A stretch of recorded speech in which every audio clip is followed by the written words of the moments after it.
what you want? And are you getting Welcome what back, you everybody, need? to the No Means No Thing podcast. No Means Nothing podcast.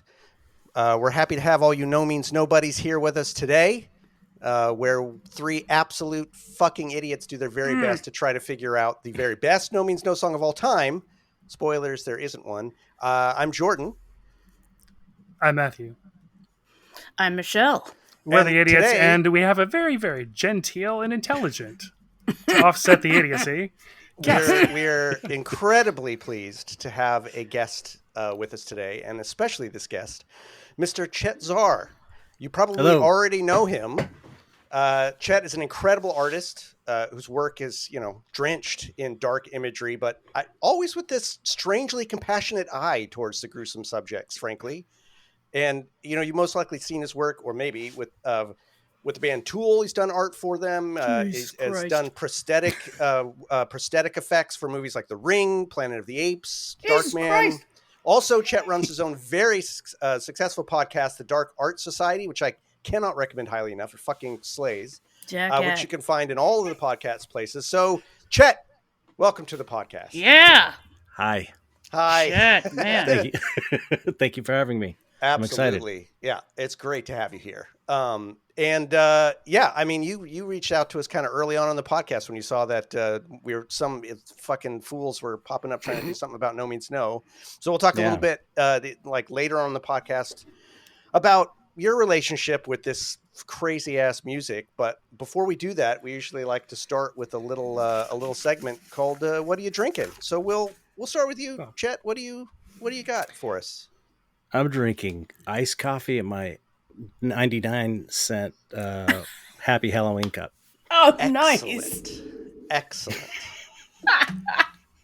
Drinking coffee at 10 o'clock at night, too. That's great. That's No, badass. it's only 7 here.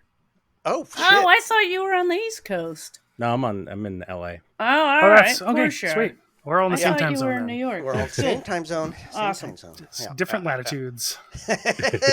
I just finished my coffee, so I'm with you. Although it wasn't iced for me, it should have been because it's fucking hot. You can see there's barely any in here. Barely in it. I'm That's just nice. finishing it up. I hope it was completely full before you It started. was. Yeah, My wife brought it in, and it was like spilling over the edge. She's like, "Be careful."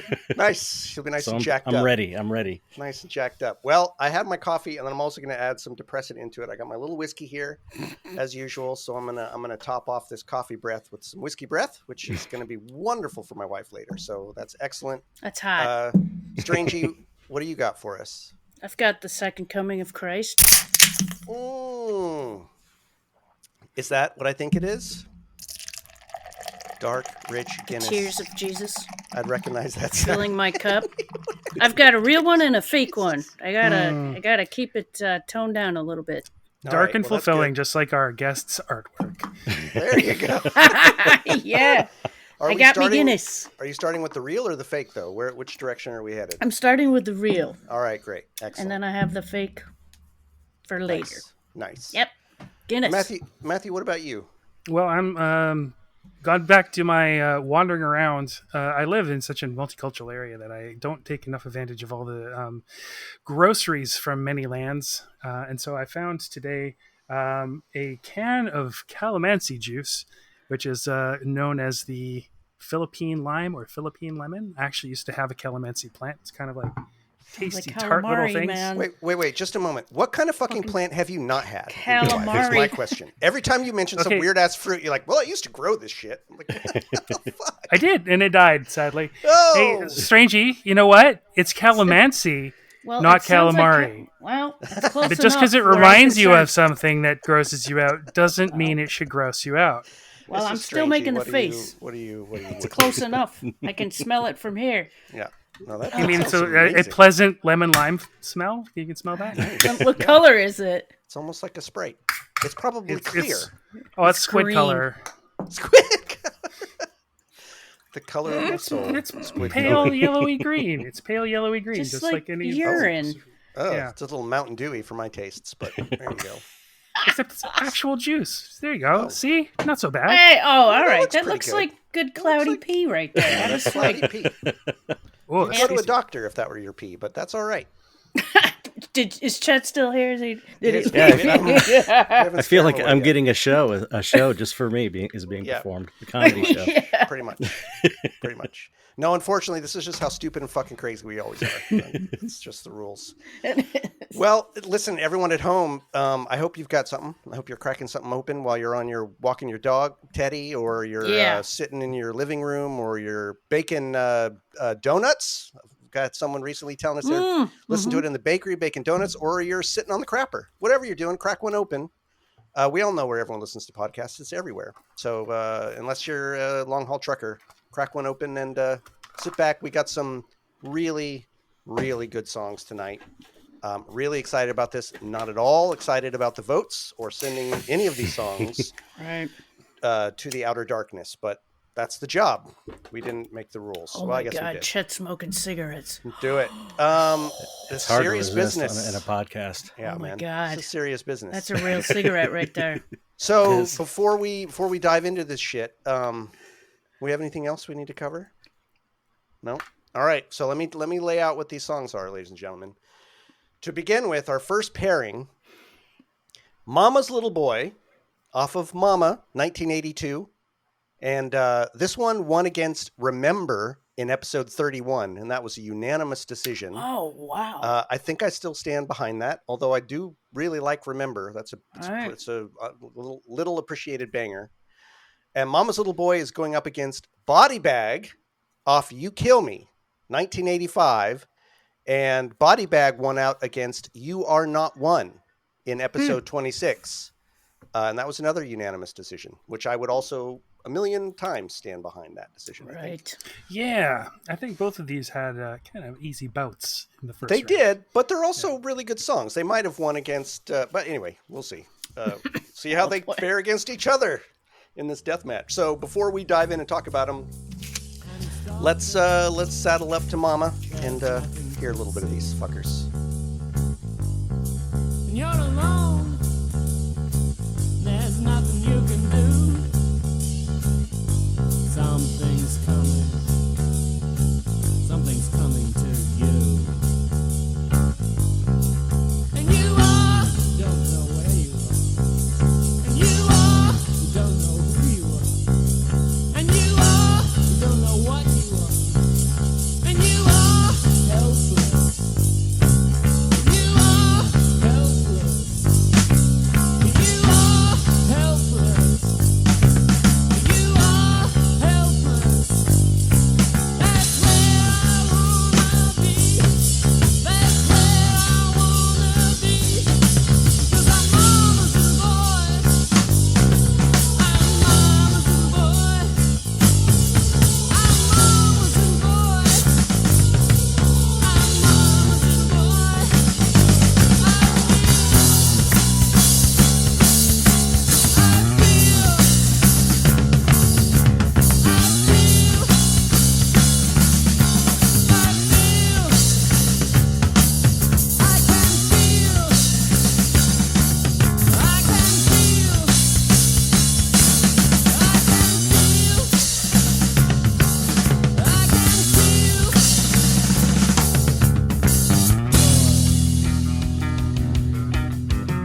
Or will these boys to dive into flesh? Or something tells me he will leave a mess in the body bag. In the body bag. Or when we kiss, my eyes are closed, my lips are full, I breathe through my nose in the body bag. In the body bag. Nobody knows you. Nobody knows you. Nobody knows you. Nobody knows you. Nobody knows you. Nobody knows you. Nobody knows you. Nobody knows you.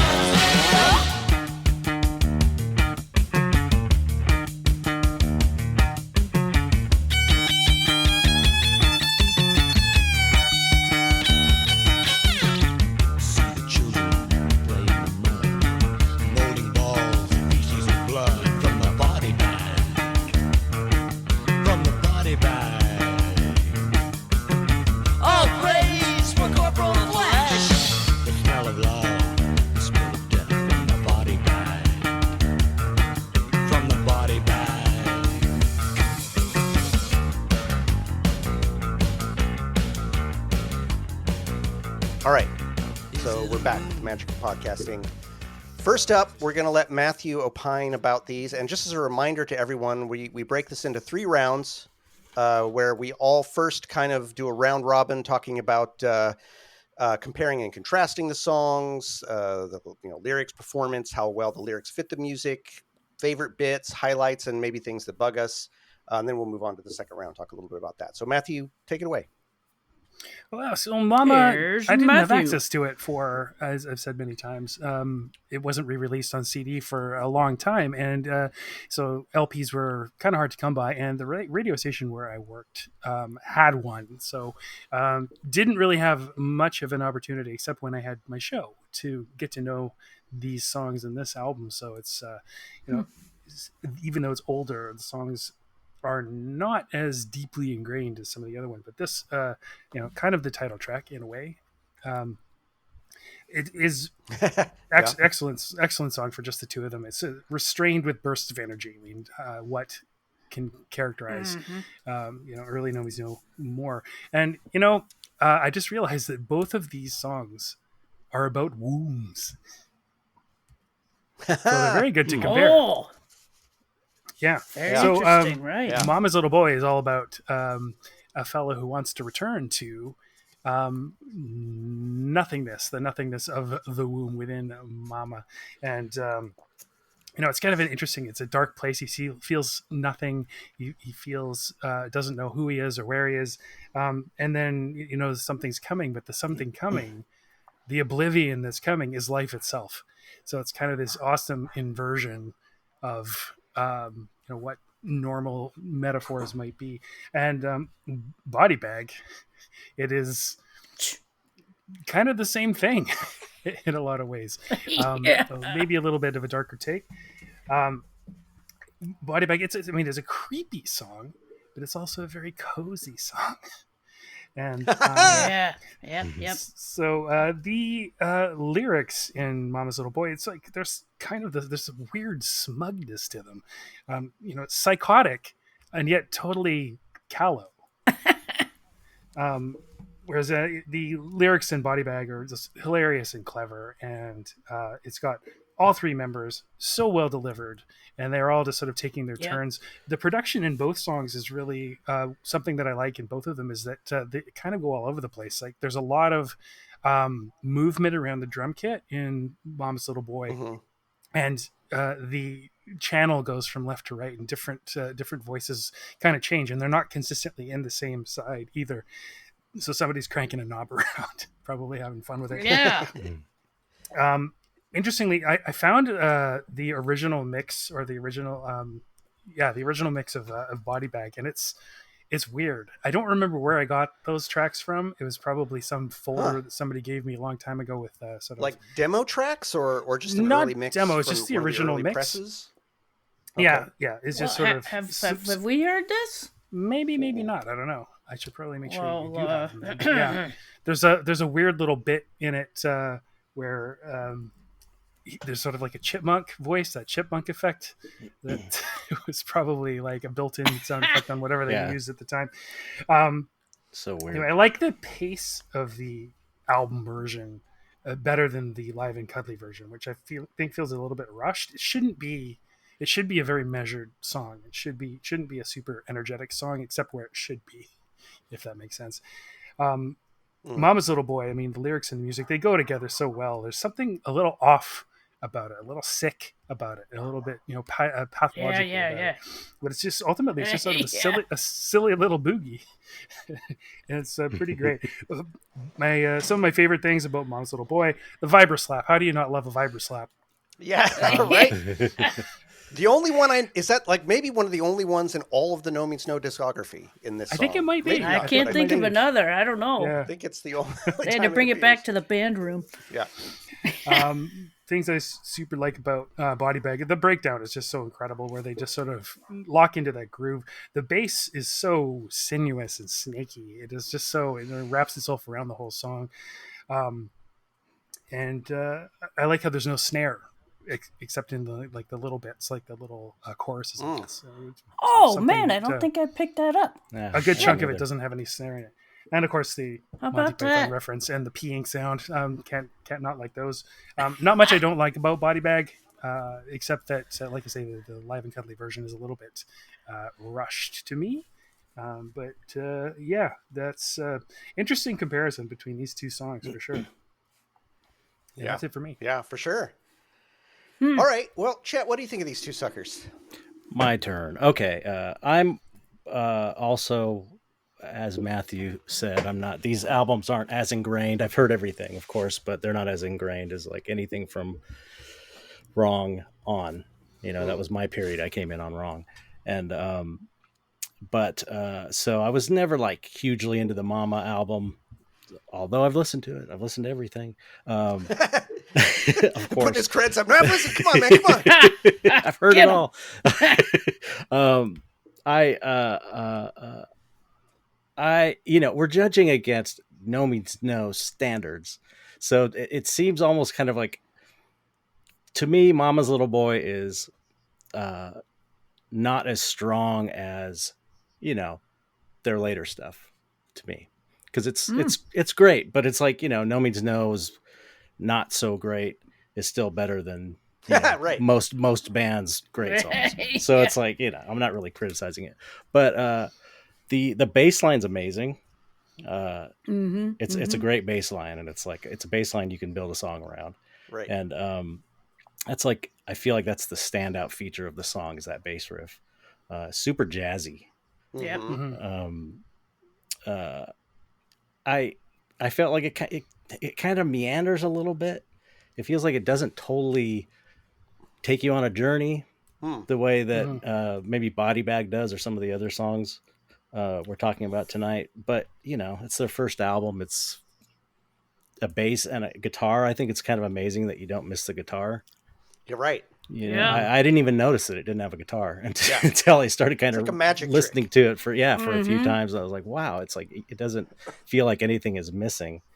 The lyrics to me are like, there's certain No Means No songs where they're a little vague for me. I like a little more specificity, a little more to, I don't know, bite into.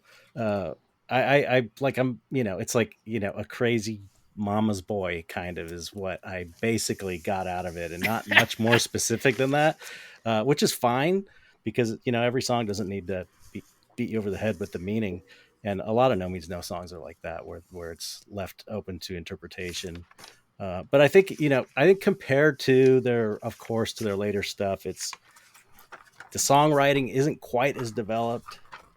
I know people are probably going to hate me because it's like I'm criticizing No Means No song, but like I said, I'm comparing it to prime No Means No. Yeah. It's a great song. It's totally cool. But we're supposed to be voting here on and judging these songs. So Body Bag is like, that was one of the songs that it's always been a favorite of mine. It's super creepy and funny. It's very No Means No, because it's funny, it's really dark and cynical and creepy, and it's got a really great beat. That beat is super cool, and I didn't even notice that there was no snare in most of it, and that's really cool. The one of the cool things that's really subtle, aside from it's funny because it has this just this blazing, trebly, ear-piercing guitar that comes in. Yeah. It's just like, oh my god! It's like it's any a normal band would have rolled the highs off a little bit more, but it does the job. It's really like a buzzsaw on your brain, and then it goes to this really subtle guitar that kind of like winds around the bass riff. It's really subtle. It's really low in the mix, but it does this really weird kind of figure that's really interesting. Let's see. I have notes here. The funky effects on the voices are kind of funny.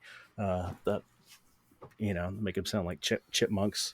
To me, it's like what I took away from it as far as the meaning of the lyrics is that it's like it's a body horror song. It's about the horror of living in a body and what a body is and how disgusting and weird and creepy a body is. I saw people talking online about saying it's a song about necrophilia. No. And I was like, it's What? not about necrophilia. No. Oh, come on. I was like, no. But that's, that's something I think about all the time. What, It's necrophilia? like, Oh, wait. yeah, I can't help it. No, just how weird it is to be in a body and how disgusting it is every day. There's disgusting shit happens all the time. Yeah. And it's like so nasty, and everybody has that. We have that in common. And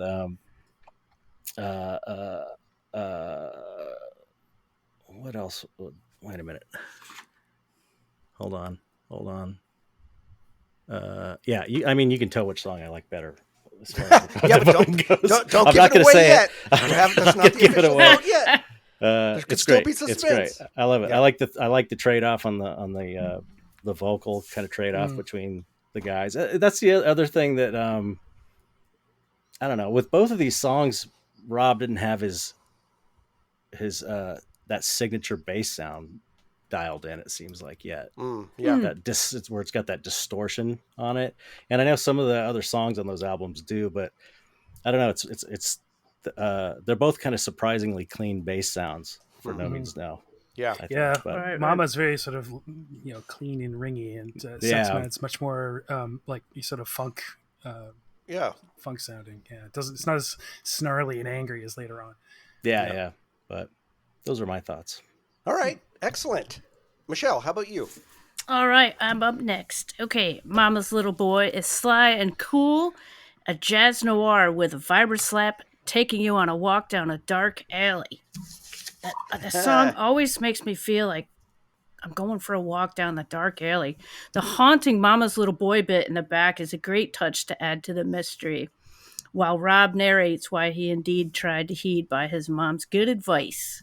I really like the artistic vibe this song has and laying down, and it shows their early on talent of being able to combine genres and make it their own.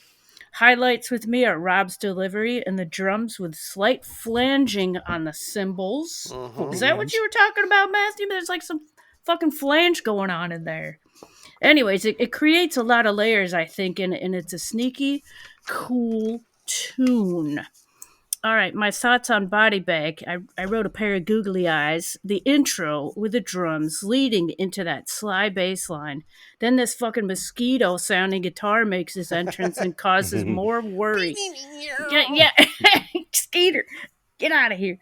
A cool part of this is the recording trick, and Matthew and Chet, you both made mention of this, is putting the different voices in different channels, and it really adds quite a lot of heft to the ambiance and showcases their sneaky personalities. The is it a womb or is it a tomb part, along with the piss going into the bucket. I know. I think it's the only song ever have piss peeing in a song. I think. Yeah, And then whatever happens at the very end, that little squelch. That might be It's the something last more, little- more and the peeing. laughs. Somebody's like laughing. Yes. I gotta know how they came up with, let's just piss in this bucket or something. It's I just think Andy crazy. told us, I don't remember what it is, but Andy told us the story when he did the corrections. Like it's in there. I don't remember what the story was, but I remember that it's in somebody there. peed in a bucket. I don't Yeah, think during they the like recording talked session. about. No, I think Here's they're a like, just bucket, hey, let's pay in record it. Yeah. Anyway. Really? Oh, well, I love the little laugh at the end. Somebody laughed. The whole song is just art to me. And it includes Body Bag, includes the cheesiest fucking guitar solo Andy ever laid down. It totally kills me, and it always will. This is a tune that never gets skipped, and in fact, it gets turned up. Fuck yeah. Yeah. So, yeah, I really, really love both these songs. They're very different. No one mentioned it, but Body Bag has one of my favorite deliveries ever. My lips are sealed. I breathe through my nose. I mean, it's so fucking good. Sounds like a little kid's show. It's so No Means No. It's so just Yeah. like, here's this kind of really rocking song about something really dark, and I'm just going to be fucking funny as hell. Yeah. With perfect delivery. So, Mama's Little Boy. I love this song. This is as close to No Means No's get to smooth jazz, right? Like it's just fucking the buttery bass line. and just for the most part, just John, just like riding the hi-hat. And then it's, of course, towards the end, it gets just a bit darker and a bit darker. But, Michelle, you mentioned that this song made you feel like you're walking down a dark alley. Yeah. This song really has always put me visually in this sense, and it feels like a mythology song to me. They have these songs that are sort of very mythological, and this song really makes me feel like I'm in a fucking void, like I'm in a just complete black void, and there's just a voice speaking to me from the distance. There's a sense of like space around it, right? From the echo. And I absolutely am overreading the lyrics here. I went into this in depth the last time we talked about the song, so I won't go into it too much. But knowing Rob's penchant for Greek philosophy and like Greek mythology and shit, I really think this is like about like Dionysus and Apollo. I think this is like chaos versus the sun. There's all these things about her bastard sons, the gods of the sun, and then you have this like this being clinging to the female energy, like, no, I'm mama's little boy, fuck those aggressive like big male energies, like I'm with mama, I'm with chaos, I'm with darkness. You fucking sun gods, you're the bastards, fuck you. You may get to fuck mama every night, but I'm the one she cares about. I'm there with the dark energy. And at the end it's like, you are helpless, right? It's like, yeah, you guys think you're so fucking hot shit, but guess what? Chaos is always gonna win. We're always gonna fuck you up. I'm always gonna be on top. And that's the feeling it gives me, that sort of smug, like Dionysus just kind of going like, yeah, you think you're hot shit, but fuck you. I'm mama's little boy. You got nothing. And I love that about it. It's so smarmy and knowing, and I just love it. And that I think the delivery of it is fucking great. Yeah. And it's very, I mean, it's both, well, we'll talk about if it's representative there, oeuvre in the second one, but very, very different than Body Bag. One thing I heard in Body Bag this time, which I hadn't heard, speaking of the piss, there's a precursor. I think if you listen real carefully on headphones, at the beginning of the song, you hear someone take a big gulp of water. I heard that. Yep, I heard they're that. drinking. They're like gulp, gulp, gulp. So they're getting ready, and then they piss later. Whoa! Which makes me think they must have recorded the piss, decided to put it in, and been like, well, we got to have someone drinking water at the beginning of the thing. Oh my god! So it's beginning, middle, and end. Whatever, right, Matthew? There's that ending piece too. So there's a full journey through the body from the top to the bottom of this shit. And yeah, it's definitely, it's not necrophilia. You're right. It's body horror. And I think the image of the womb being a body bag, right? That image of like, it is literally a body bag where your body is kept. And then that's where you're flat on your back in the slab. I mean, that's no means no. This is so fucking no means no to talk about something so primal. And it's fucking funny, and it's deep, and it's meaningful. And you talk about children playing in the mud, molding balls of shit and blood. Like, that's a disturbing image, but it's fucking beautiful and horrible at the same time, right? We've all done it. It's and just at the beginning, like, you're little Willie. It's so pretty. Like, but that is such, like, it plays to that discovery of our bodies and our sexuality as kids. That, like, and those titties, it's like that discovery of the fact that we have these bodies, and how weird that is as a kid to discover that.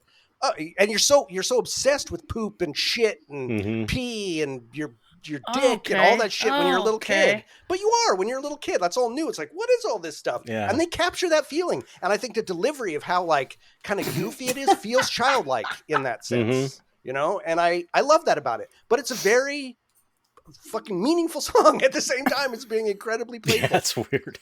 I don't know who else can pull that off, man. I don't know who else can pull that off. The chorus is great too. Yes. Nobody knows you and nobody wants to. Yes, exactly. It's so great. It's so no means no. It's just like classic. Yeah.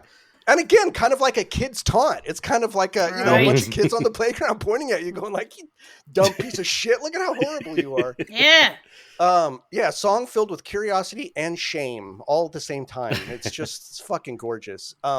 Very different songs, these songs. It's really hard to compare them. One is just like, I mean, again, is Mama's Little Boy as fucking hardcore as their later shit? No, but the DNA is there. And if you were to separately tell me this is a song from like 1981, I'd tell you, fuck off. Like, there's no way. There's people were writing music like that. Fuck off. It's kind of amazing for a debut album. It is. All the songs in there. So unusual. And what a really magic trick, like you talked about, Chet, that there's no guitar. You don't need it. You don't notice it. There's not something absent. It's got everything it needs. Right. and they play like they did in a lot of Mama. They play with the effects a lot, and I really love how they fuck with John's drums at the end and just Yep. really give him that reverb for the hi-hat, and it just Mhm, makes it mhm. spins up the ominousness to like 11, and I Mm. just feel the face of that guy getting closer and closer as he's talking to you. It's a very visual Ew. song for me. It's a very visual song. It is. It feels like a scene out of The Exorcist or something. Like the face just kind of emerges out of the darkness. It's fucking great. Yeah, but both of the songs have kind of a lot of reverb on the voice for No Means No music. Yeah, Which you don't hear a lot, and that adds to that weird creepy Yeah, feeling. totally. Mm. They did Like that it's in way some more up big until cavernous Wrong. They dark fucked room. with that shit a lot, Right. right? And then they kind of Mhm. cut that off at the knees for the most part. But Right. I'm here for it. I love that shit. Yeah, go ahead, Matthew. Oh, Chet, something that I've talked about quite a bit. Just the sound, especially of the early albums, like Sex Mad, maybe in particular, Small Parts. To me, they sound like they were recorded in a basement, which some parts were. But then Yep. in that basement, if you look in the dark corner, there's a secret cavern, just Right. absolutely vast and echoing and dripping with Exactly. water. Exactly. Totally. They definitely And, had a yeah. secret lair for sure. I mean, favorite bits. I think my favorite bit in Mama's Little Boy is that transition, the part where it starts to turn, get more intense, things focus in, you get that reverb on it. That transition, I think, because everything before that is great and very kind of rhythmical, and the pattern repeats, and you get into the groove, and then it changes, and it just sends a shiver up my spine. Because I think they do it really well, and it just starts with the hi-hat. That's what introduces it, and it just sort of snakes you in like a fucking, I don't know, like a snake charm or something. It's fucking Snake great. charming high fucking head. Exactly. And then, Yeah. I mean, there's so many parts of, I haven't even talked about the fact, I actually, Matthew, agree with you that in, I think the version in Live and Cuddly, which I neglected to mention that it was on, so fuck me for saying that. I usually catch it. It's too fast. I like it better at the pace it is. It's not a song that should go faster, and it is a bit too fast. Although I do love the musical breakdown when they go a little bit more crazy in Live and Cuddly. So I love that, and we never really got that post Andy era in live shows. So thank God for Live and Cuddly for those of us who never got to see Andy era shows. Yeah. Amazing. So I mean, yeah, the favorite part of Body Bag. Yeah, I breathe through my nose. That gets me every fucking time. Every fucking time. It takes me by surprise. I'm like, that is absolutely a genius. It's like your favorite part of a movie where you're like, no actor could have ever delivered that line better. Well, there it is in the song. Yeah. It just grabs He me. sounds like Barney. Yeah. Fucked up Barney. Hey, kid. All right, so let's move on to the second round. And as a reminder to everybody, the second round is where we kind of talk about whether the song is representative. Each of the songs is representative of No Means No as a whole, or sort of where it occupies in the oeuvre of No Means No, and then whether we would introduce a newbie to either of these songs. So, Matthew, what do you got for us? I think Mama's Little Boy, very representative of the time, being kind of the title track from Mama, is super locked in. Those two brothers playing together, very much so representative, but not No Means No as a whole. Much like Chet was saying, the sort of their later sound is certainly more predictive, I guess, of the rest of their sound. This is certainly not. It's predictive of the rest of the album.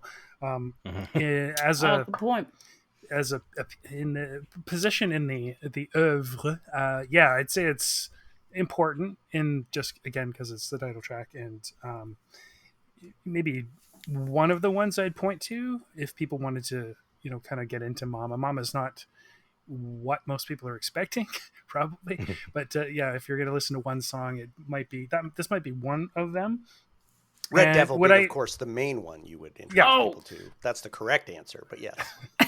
Would I Nice. introduce a newbie to No Means No with this? No, this is not the first song I would play for anybody, but it might be Right. the second. Kind of like, here's what else they sound like. Right. This palate is what they cleanser did. almost, right? Yeah. Yeah. Look what else they could do. Yeah, totally. Body Bag, absolutely representative. I mean, it's got all three members are singing. All three take their they step back and they play together. They let each other shine. Mhm, It's very, very cooperative kind of song, and then it's got sort of the quiet and loud parts. It's very, and of course the humor and the darkness and the like cozy yet icky kind of feel. Yeah. It's super, super great. It's very, very important in their body of work, I'd say. The musicality and the humor and the general synesthetic quality. Yeah, absolutely. No, I would play this for a newbie probably. Um, yeah, and synesthesia is definitely No Means No makes me totally see stuff. And I had preparing for this podcast. I listened to a few episodes of Chet's podcast, I think all the way back in 2017, Oh, nice. something like that. And I think based on what the kind of stuff that you were talking about, synesthesia and out of body experiences and seeing sound and all that kind of stuff is definitely. I had to say, I was trying to think which songs would be really good for Chet Zar to do on our show. This is really, really high on the list, actually. I'm like, Oh, nice. I can imagine him totally vibing with this back in the day. Yeah. Definitely. Wicked. And you mentioned, you probably don't remember this, but you mentioned No Means No in, like, I think the second podcast that you did. Okay. I'm Oh, always. no. I'm al- Yeah. I talk about No Means No all the time to everybody. Yeah, this Oh, right. dude's As dyed you in the should. wool. As you should. Very good. Oh, that's great. All Yeah, right, yeah. Chet, if any of that makes sense to you in terms of what our second round is more or less loosely around, go ahead, opine. Yeah. I mean, I would agree with Matthew generally. I think Body Bag is more the fully formed No Means No song and more representative of most of their work and most of their best work, actually. And so I would definitely point someone to Body Bag, a newbie for sure. Mama's Little Boy, I would do it later. To me, the value of Mama's Little Boy and really a lot of the Mama album is like, it's important because of what they became and it's an important piece of their history, and it shows so much creativity and personality so early on, but it's like they Yep. were still developing it and kind of playing and doing all these, because there's some really weird songs on that album. Kind of goes in a lot of different places. Yeah. Yeah, to me it's like Body Bag is the one I would point to newbies for sure. And Mama's Little Boy to me is more of a deep cut for the hardcore No Means No fan. Yeah. Right. As much as it's Good great, point. it's great. It's Yeah. like, it's a super cool song. Like I said, it's like No Means No's mid work is like, better than 99% of bands' Right. best work, other bands' right. best work. So Yeah. Yeah. was there another No, question? No, that's for pretty you much covered it. Okay. You covered it. I started to sometimes think that Mama, I might have a bit more tolerance somehow for Mama than a lot of people, because I'm from Victoria, and I can sort of see like these two nerds from Gordon had playing in their basement. Yeah. I kind of get it a little bit. I don't know. Right. It's product of the place. It's a remarkable album. It's just like, I can't. It's like, you can't believe that punk rockers made this. Yeah. You know what I Right. mean? It's Yep. like it's so Yep. it's so sophisticated for people that are like really into punk music. Yeah. And but that's all their music too.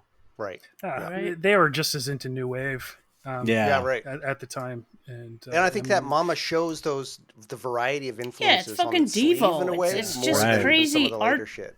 Art That's stuff. one trying of to- my other favorite bands too. It's like Well, there you go. Devo. Oh, yeah. I'm a huge Devo fan too. Nice. I've Yeah, been me finding too. sort of contemporary or more contemporary bands that are definitely more influenced by Devo, and they're definitely punk, but Yeah. Devo and Television and those sorts of bands. Mhm. But I talked about on the last podcast, I talked about Radioactivity.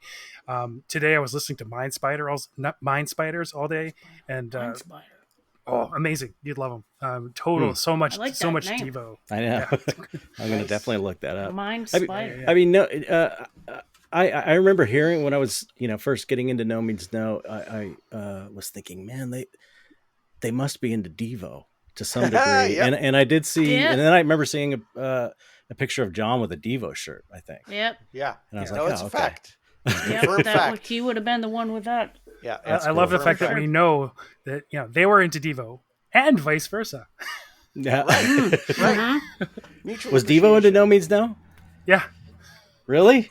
yeah. Yeah, Oh, that's so we cool. have- Isn't that pretty fucking cool? That's amazing. Man, that's somebody I'd like So- to meet. That Mark Mothersbaugh. Holy Oh yeah, no shit. Yeah. So Michelle, what about you? What? What's your second round here? Okay. It was Bob Um, too. Bob too said he was a No Means No fan.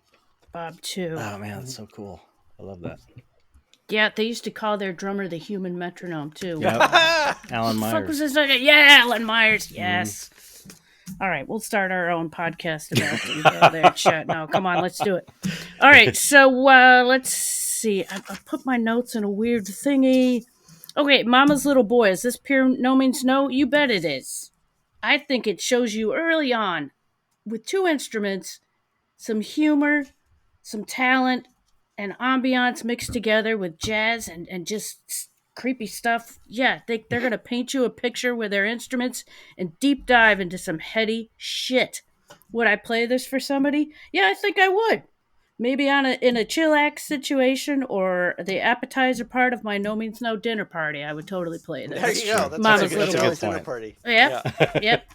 Yeah, I'm gonna start referencing what I play it for people in light of me having a No Means No dinner party. Yeah, yeah. It's a What good point of the appetizer dinner? song. Yeah. There you Yeah. go. Would you like some cheese? Okay. Body bag. Is this pure No Means No? You bet it is. You can't get any more No Means No than this. And added to the select few gems that I hold in high esteem for what it is. This song is pure art. And I made a reference to Devo, like we all talked about. This is very much. Or wait, no, that was Mama's Little Boy, but Body Bag has some of it too. Sure. Just pull crazy shit out of your ass. It's amazing. Would I play this for someone? Hell yeah, I would play Body Bag for somebody. This might be one of the songs that I would say, sit down and listen to this. Yeah. There's not many songs that I would do that, or I would just kind of want somebody to have it To really glossed pay over attention, them. right? Like Yeah, really yeah. like sit, not Body just bag, talk I during would it be and shit. Yeah. exactly. Yeah. Yeah, body Yeah. bag, sit down. Yeah. That's Sit down and interesting. listen. That's interesting because that is like a nuance, right? There are some songs I'd put on and I'd be okay having Yeah. just conversation happen. And there are Yeah. other songs where I'd be like, no, shut the fuck up. I put Exactly. this song on so you got to actually Yeah. listen. I'm Yeah. not here to talk while we're listening. I want you to fucking hear this song. Yeah, yeah. That's different. So that's almost like not what you introduce this to a newbie. It's what you force this on a newbie, right? It's like, okay, seriously, shut No, the fuck it's- up and it's- listen. Absolutely. I swear to God. It's for your own good. Yeah, that's a new category. Drink your medicine. I'm enshrining that as a category. Some of these are going to be like "shut the fuck up and listen" songs. Yeah. Yeah, oeuvre for these. All right, so Mama, I think it's as all of you have kind of talked about, this is a beautiful acorn of what No Means No Yeah. becomes, right? Like Yep. it's got all of the DNA of what make John and Rob in particular. I think of that pairing so spectacular. It's Rob and his mythologically sort of goofy but fucking deceptively deep in what he's talking about in a way that could make someone who's listening to it on a surface level go like, oh, it's just some creepy kid who wants to fuck his mother. It's like, well, not really. Like, if you sit and listen, there's something else going on here. Christ. But it's buried. Oedipus. He buries the acorn a little deep on that, and then Oedipus complex. you've got their jazz underpinnings, right? Like this wears their jazz influences on their sleeve more than almost any other fucking song on the early oeuvre, like of Mama. But it comes out through every album from here on out. That pops its head up. Mama's genius. That album is genius. It is genius. Yep. And they were trying to find their way. And I think the DNA in this song finds its way into later songs in different ways more than some of the other songs. Yep. This is a sperm that hit an egg and gave birth later. Oh, I Whereas like that. Some of them don't. Some of them are like, I don't really hear this later with them. It kind of just falls to the side, Right. even though it's great. But Mama doesn't. Mama, I'm like, oh yeah, there's echoes. Is it as fully Right. formed, like you said, Chet? No, not really. But I appreciate it from the historic perspective because it's like, no, I hear the early echoes. I guess you can't have echoes of something that happened earlier unless you don't believe in time, which I don't. So that's fine. So that's great. What? Whereas Body Bag is a absolute just fucking classic, and anybody who's into this band, I think, looks at this song and says, "Oh yeah, that's like you put on your 10 fingers. Like Body Bag's going to be there on one of those fingers. It's there. It's absolute classic. It makes you want to piss in a bucket, is what it does. does make me want to piss. You in know, bucket. wearing a finger puppet. And I don't think there's anything about this song that you can't like, right? Like I think there are certain things. Some people might go, "Oh, I don't really like this side of No Means No," or "That's not my favorite side of No Means No." Like this has got fucking everything in it. It's not. Yep. There's nothing about it that grates or that you have to be into one thing more than the other thing. It just lands right in the fucking pocket. And so I think it's very indicative of them that. And as you've all have said, it's deep, it's funny, it's got a fucking great bass line, it's got an amazing Andy guitar, great delivery by all of them. It's the entire fucking package. So yeah, for sure. Would I introduce a newbie to Mama? Yeah, probably. And as a matter of fact, I actually have played this for newbies in the fact that I used to do a cover of this in a band I used to be in. And we would play Did this. you say that last time? Yeah, and we'd do this, and we put in this fucked up techno break in the middle that was really stupid and bullshit, but fun as hell. So yeah, cool. but I guess it depends on the noob too. yeah, it does depend. If you got a on the noob that entirely. might be open to No Means No, but they're really into jazz, you know, Exactly. I can see like, okay, that's a good one. Yep, we've Give talked them a about that little before. high. Like it's like when we say introduce it to a newbie, it's like, well, what kind of newbie, right? Are they a Right. hardcore? If they're a hardcore person, no, it's not Mamas. Are they a jazz fanatic and I want to sneak in under the radar and be like, listen to this first, and then listen to Tired of Waiting, and then listen to this shit. Tired Then of you can, waiting. you know, there's a path for every person. You just have to be sensitive enough to know what the what the right menu is for your dinner party, right? Exactly. Whereas Body Bag, I think Body Bag kind of fits the pocket for almost anybody. It's not. It's not. While it's hard, it's intense. It's not so intense. I think it's going to turn off someone who wouldn't like hardcore music. You could play this for someone who's not hardcore, who's not punk, or doesn't have that ear, and I think they'd still appreciate it because it's funny. You don't have to dig deeply to understand or hear the lyrics. You can even hear snatches of them and say, "Oh, that's fucking clever," without having to piece together the whole song and go, "I don't really get it." It's like, no, you could just hear, "I breathed through my nose." You'd be like, "What the fuck is this? This is great." So, You need to appreciate Gallows humor. I mean, I think it's sort of your that's your sort of true. straight listener.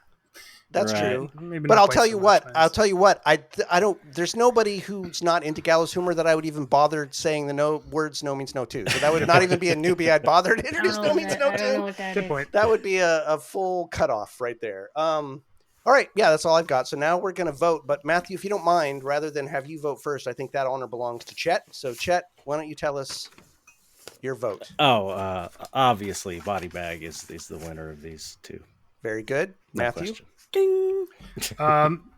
Yeah, I love Mama's Little Boy, but as I was saying, I think Body Bag is representative more of No Means No, and it's got, it's very much all three members. It's that braid, that solid Yep. braid of music, and it's so funny and everything like that. Although, I love Mama's Little Boy, but it's got to go to Body Bag. 100% Strangey? Ding ding. And I'm going to make it ding ding ding because I'm body bagging it. Hell to the yeah. All right. Well, my vote doesn't matter, but it's Body Bag for the unanimity. wow. I knew it. Pete. It must be For true Pete. then. I It knew must it be would happen. true. This is actually one of our few Consensus. votes. This is one of our few votes where I don't think there's anybody out there going, "What the fuck, you guys are idiots," which is always going to happen. But this time, probably not. But we love Yeah. Mama's not. Little Boy. We I love do. him. I do love Mama's Little Boy, Who and I'm doesn't sad to love a see it Mama's go. Little But Boy? Body Bag is absolutely in the canon, Yep. so it's got to go on. All right. Well, Body Bag gets a second life, and Mama's Little Boy is a fucking mama's boy and has to go sit at the kids' table, unfortunately. So that brings us to a listener submission, which clearly we're not going to do that fucking now. What we're going to do is we're going to talk to Mr. Chet Zar and Yeah. ask him some version of our three questions. He can answer however the hell he wants. He can just fucking ramble about it. But normally what we ask people, Chet, Matthew, why don't you go ahead and lay it out to So Chet? they're just sort of as if you icebreaker hadn't questions. already done this before the podcast started. It's totally fresh. Never been heard Yeah. before. So the icebreaker questions are: what is your No Means No origin story? Sort of how did you stumble across them? What do they mean to you? And what if you have some sort of story or anecdote? And just personally, having listened to you, your early podcasts and everything like that, and something that I talk about quite a bit is incredible synesthetic, like the worlds that they create and the mythological kind of aspect. I just wonder if you could speak to any kind of thread of that you have in your own experience of the band. But let's turn it over to you. Oh, okay. Yeah, I think my brother turned me on to them. My older brother, and I think because he was working in Venice, and he said there was some guy playing No Means No, and he's like, "You got to hear this band," and it was the wrong album, of course. So as soon as I heard that, and it was just like, "Oh my god, this is incredible!" And it's one of those albums that I don't listen to now because I just listen to it too much. You know, I listen to just, I know every second of that album just over and over and over. And it's like, and you know how it is when you listen to things too much, you kind of have to wait and give it time and listen again. And then when you listen again, you go, "Oh my God, why didn't I listen to that? This is so amazing." But they just are like, you know, I'm at a loss for words at how great they are. I seriously, it's like, No, I know, I hear it. I totally agree with you. I know you do, definitely. Yeah. I listened to some of the podcast episodes. I know you're hardcore. It's just so like, to me, it's like, it shows how fucked up the world is, that this band isn't like, you know, Michael Jackson level or, you know, that big, even though it's not appropriate for a band like that to get that big. To me, they're that great. Yeah. You know? And I was like better. They're better. They're better than like the greatest kind of pop songs that exist that are also great, but it's so much more sophisticated. But it's not so sophisticated that you can't get it like some prog stuff that's just like totally super for music nerds, and there's not like enough melody or enough of a good beat to get you enough going. Just enough consistency. Yeah. So it's like it's just it's so intelligent. It's like, I don't know. It's hard for me to express, but it's just so smart and sophisticated, and it's just the fact that it comes out of the punk scene makes it even more special and unusual. Right. You know, because it's so different. It's different than any kind of rock. It's kind of singular music. You know, it's almost like their own category in a way. I was, prior to that, I was really into, and I still am, the Minutemen and baby, Dead Kennedys, and it's like, and I feel like No Means No came after. Those were my two big bands when I got into punk music, and No Means No came around, and it was like, okay, this is it's like, to me, it's like the Minutemen, but more with a harder edge to it, which I really dug, and I was getting that from Dead Kennedys. But a lot of the Minutemen stuff is very thin sounding, you know. It's like it's not as heavy. It's not as heavy. Most of the Minutemen stuff, it's more funky and kind of in the mid ranges of things. And No Means No just has that visceral, angry edge that I guess I wasn't getting from the Minutemen. Even though I love the Minutemen, like, amazing. They're geniuses, also totally sophisticated and coming from the punk scene too. But yeah, and so lyrically, it's just like, you know, it'd be one thing if they had all this great music and then the lyrics were lame, but the lyrics are amazing too, and so weird. And it's just, you know, sophisticated is the word I always come back to. It's very, I'm sure. It's just, I don't know. It's fucking art. Fine wine. It's just, it is. You know, it's art. It's fine art, really. Yeah, fine it's art. The way I see it, it's not pop music, but it's got enough pop elements to make you want to listen to it over and over, and it's got the earworms, and you know, and it's just so. How do you have so many good songs? It's just like, how can you have so many good songs? How could you do that? You know, think about all these big bands, like you know, all the great bands, they have a lot of great songs, but there's usually filler on albums. It's like, there's no filler on No Means No albums. You know, there's not really. It's like something that might be considered filler is still amazing Yeah. on some level, like playing wise, and that also it's like amazing uh, uh, bass playing and amazing drums. The drums are just like again, Another planet. yeah, I would put John up against any of the great drummers of Yeah. rock music. I'm a big Rush fan too, believe it or not. It's like to me is like also No Means No is kind of like punk Rush. All right, there you go. Yeah. They're like a Rush. punk version of Rush, and Nice. and it's like I would put John right up next to Neil Peart as one of the greats. He's really Yeah. with and it's like I always wondered. It's like I hear similarities between those bands. They're a trio. It's like they're drum centric. Their lead bass Canadian. bands are bass. Canadian. Yep. Mhm. There's Uh, keyboards they're- sometimes. They're yeah, Yeah. true. They're funny. It's like so yeah. Anyway, that's I can't say enough good things about them. I could do a whole podcast on how amazing they are. I seriously, I do. I tell them anybody I know from Canada that I meet, I always say, "Do you know No Means No?" I could be totally you on the other better. side of Canada, but I will You ask better them. know what that It's what like, that band oh, is. You don't know No Means It's- No. You don't It's know one of the remarkable how few people do actually. one of the greatest bands Really? ever. Don't and it's from your country. What's wrong with you? Yeah, right. Yeah. And it's Shame. so rare when you even in the States when you find someone that knows No Means No, because it's like Oh, I know. nobody knows it. It's like That's crazy. that's what I mean. That's how you know the world is completely fucked up. One Yeah. of the reasons is that everybody doesn't know No Means No. Oh yeah. There is a guy, another artist I know. The only other artist that I can think of that's a huge No Means No fan. His name is Jonathan Wyshak. So you should look him up sometime. He's amazing. How do Really, you spell really. Wyshak? Wyshak. WAYSHACK or K. I'm not sure. Like horse Matthew's shack. writing it Yeah. down, so we'll post it. We'll post it on our groups here. You'll Like love he's it. a visual artist, you mean? Yeah, Chet? yeah. Oh, If okay, you like okay. my stuff, you'll like his stuff. It's amazing. He's super talented, but he's also like a huge No Means No fan. Oh, cool. As far as like an anecdote, I've got I almost don't want to say it because I told this story in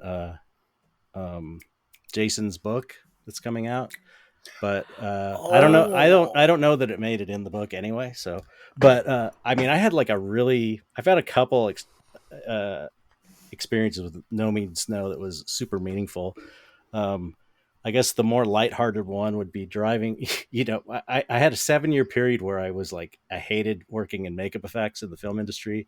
I was driving 2 hours a day. I was feeling like I was wasting my time. I was getting older and it's like I wasn't able to express myself, blah, blah, blah. I was just totally fed up and I was trying to get into fine art and I was just working double duty. I was working in effects during the day. I was painting and trying to create a career at night and on the weekends.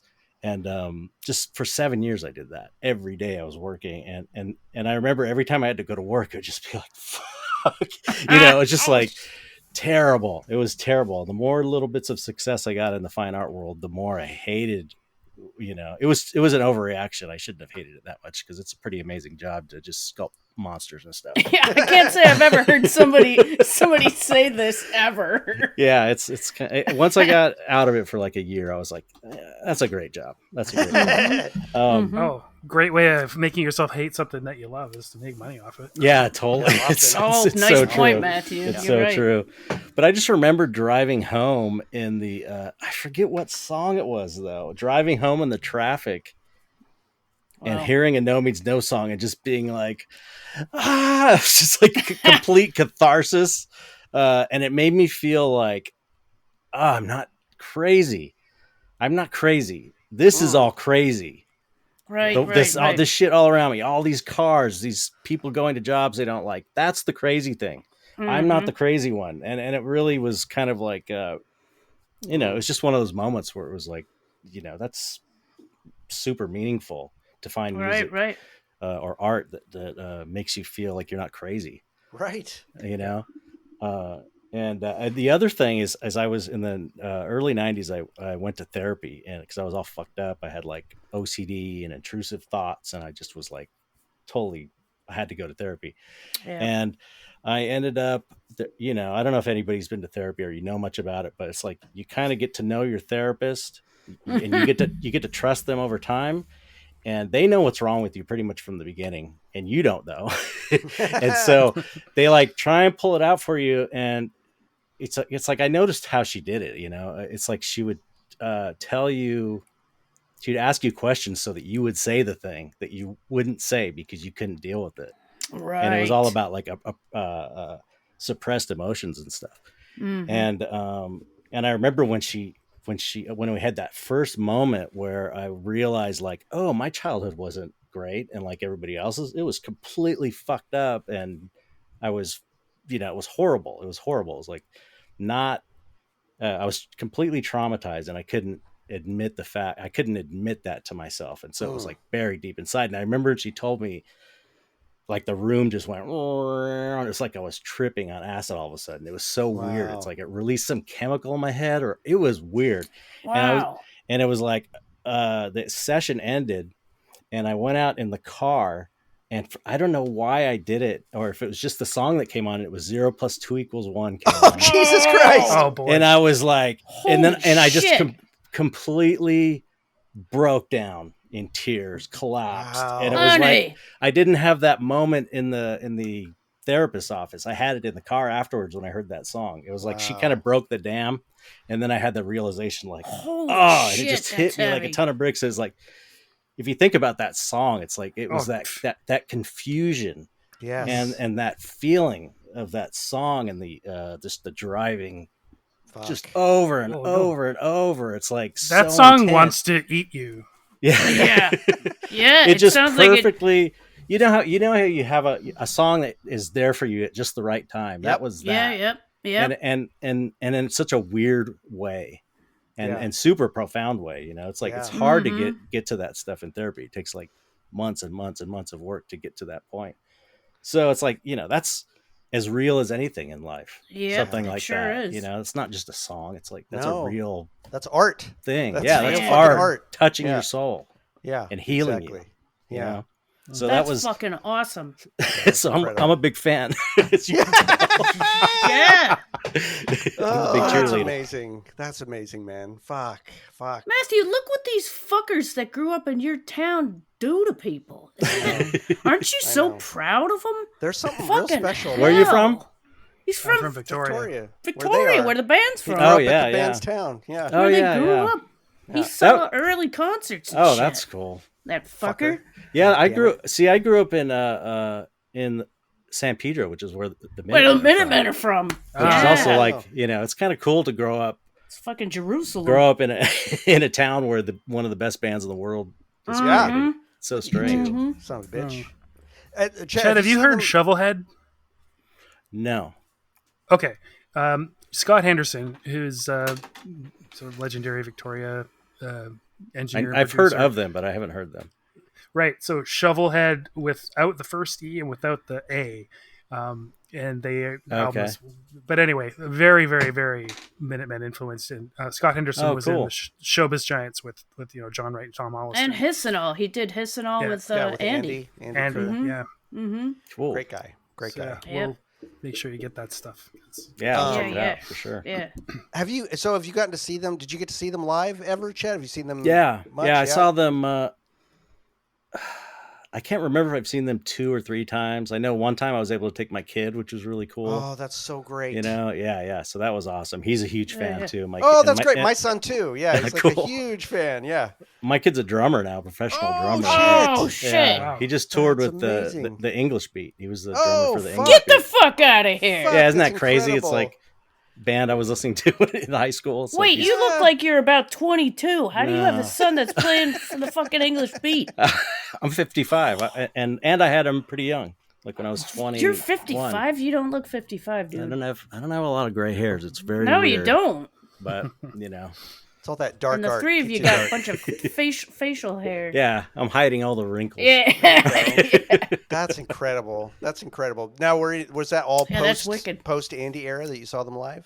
Yeah. yeah. Unfortunately, Yeah, and Mhm. Matthew's the only one of us who got to see Andy era. I Oh, still man. fucking hate him for it. That must have been slightly. amazing. I've said many times on the podcast that if I had a time machine, legit, the first thing I would do would be to subtly sneak back and watch early No Means No shows with Andy. Like I just stand in the Yep. back so I don't grandfather paradox any bullshit. But yeah, man, that's where I'd go. Just put me in the I'd back. cry. I'll just fucking I'd sit there I would and cry. absorb that shit. I would.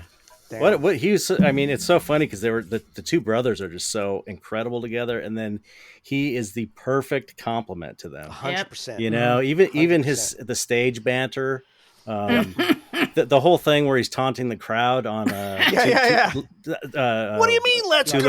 lips, two lungs? That's like brilliant. I've never seen anybody do that, and it's so fucking funny and so genius. It's like, it's so good. So Andy's great. the best. He's the Yeah. best. That is another good guitar solo. That one. That's another. oh, good yeah, one. Perfect. that's Perfect. amazing.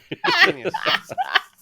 All right. Genius, well, genius is the word for them. Genius is the word. No doubt. And sophisticated geniuses. Yes, sophisticated geniuses. So speaking of sophisticated geniuses, we've got a pair of mouche bouche for you all. That's I fucking ate that shit bad. Mouche mouche bouche. bouche. How do you say that? No, The mighty bouche. boosh. Mighty Some boosh. great meals for you. Some great meals. We've got two songs here. I'm going to tell you what they are. We've got "Give Me the Push" off of Dance of the Headless Bourgeoisie, 1998. Now, "Give Me the Push" won against "Too Much Dope" in episode 39. That was unanimous. That's an easy poll for this song. I mean, I don't think it needed an easy poll to get through, but that's an easy poll. So I would still vote for that a million times. And "Give Me the Push" is going up against "A Little Too High" off of one from 2000. And I don't even want to say what this won against because I can feel the oil being poured over the torches. The pitchforks are coming out. Matthew What? and me are already fucking off out the door because Uh-oh. Michelle's the only one who made the correct Yep. choice. Yeah. Matthew Let and me guess. I What is it? decided, Matthew and I decided that it won against "Oh No Bruno." In That's got to episode come back. 18. That's got to come back. Our absolute most controversial choice. That's really got to come back. I'm not actually I'm going saying to, and right not now. not because of the fan backlash. Absolutely not. I'm going to vacillate a little bit. You're on that embarrassed, choice. aren't you? I'm not embarrassed. You should be. I'm not embarrassed, and you'll hear why when I gush about these two fucking songs. But I don't know that I'm as firm because that was early on. Kind of, it was episode 18. After You were having scared. sat with all this shit more, I am scared. After sitting with this shit more, I don't know that I'd vote the same, but we'll see after this if I would. But in any event, "Give Me the Push" versus "A Little Too High." Let's get a little too high and push ourselves off the banister. Listen to a couple of these fuckers.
fear I see in your eyes. I haven't slept for weeks. The grinding of my teeth keeps me awake. What is the malaise on which my state is predicated? Could I be a little over medicated?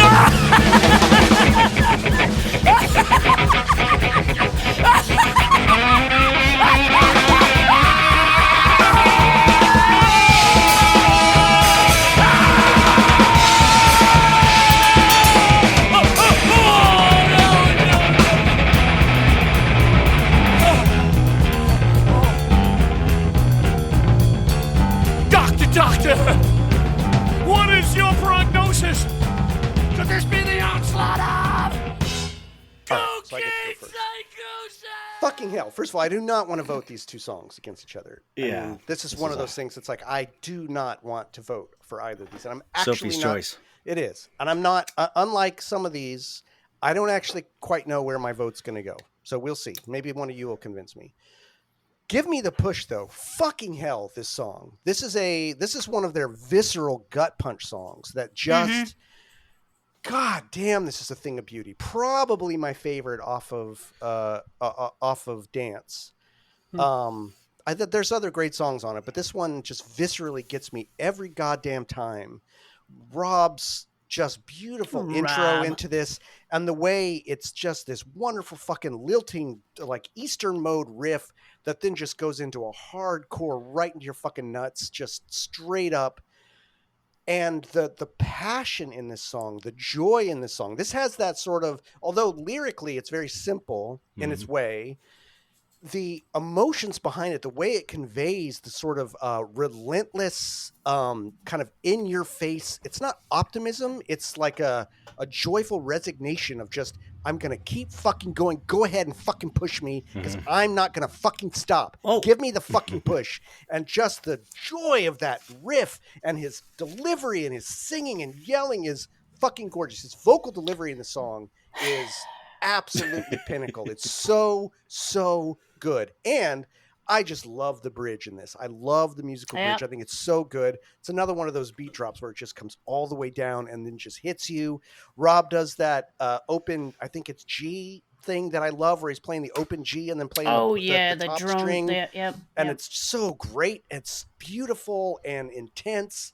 And it just feels like one of those songs where they're all fully in the pocket, both musically, fucking, I don't know, spiritually, lyrically, emotionally. Everything is just being channeled through this pure faucet of intensity that is, I don't feel this way with any other music. Like there's music, you mentioned this, Chet, like there's music that's virtuosic, right? That's so good and so tight and so prog, and it leaves me feeling cold because there's nothing under it. It's just, look at how complex and intelligent I can be. This is also complex and intelligent, but it's got so much feeling.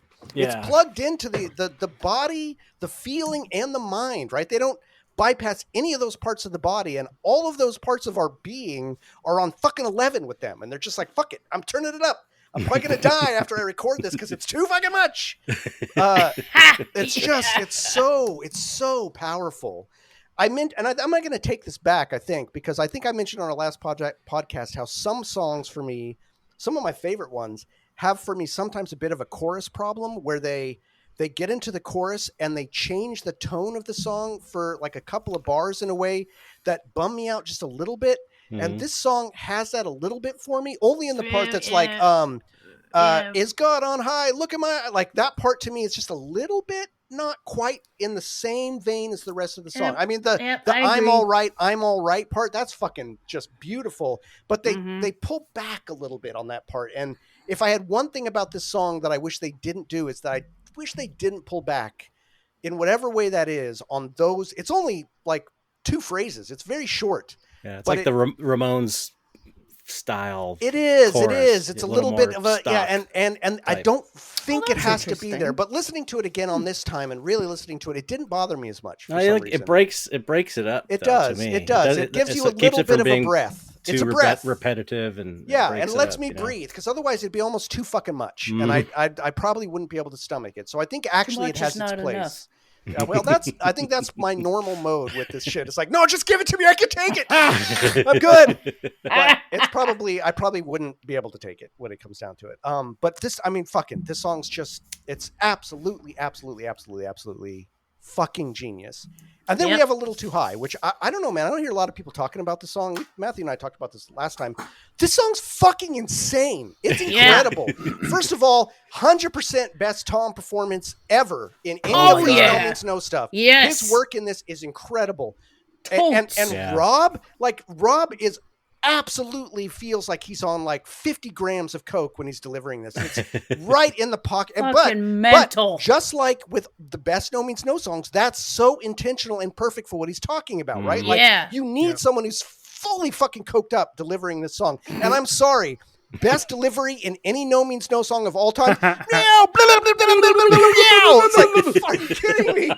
That is just How like fucking was my- funny is it that? is so That was my good. ringtone for How- a while. It funny is is so that? good. I will literally listen to the song and just hit like rewind on that part like 20 times. Like I gotta hear that again. I gotta hear this song.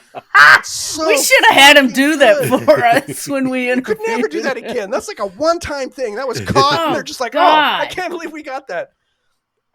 And just the main riff, it's so. It's This fucked. song Yeah. is a meth fever dream. It is what it needs to be. This is like they had that song, Too Much Dope. We talked about how Give Me the Push lost against Too Much Dope. Similar themes, like from early on in the Victoria scene, stuff like that, fine. This song is that. It embodies that. This isn't a song talking about it. This is a song that takes the essence of what he's saying and says, this is what it's like to live in a fucking crack house. This is what it's like to be strung out in the scene. This is what it feels like. You want to feel it for my son? Like, he loves this song, but he kind of avoids it sometimes because he's like, it's too intense. Like, it makes me feel all that shit, and I can't. Oh, wow. It's so long, I can't deal with it. Really, it's too good at what it does. It makes Wow, me feel interesting. cracked up. And It's John's not drumming. comfortable.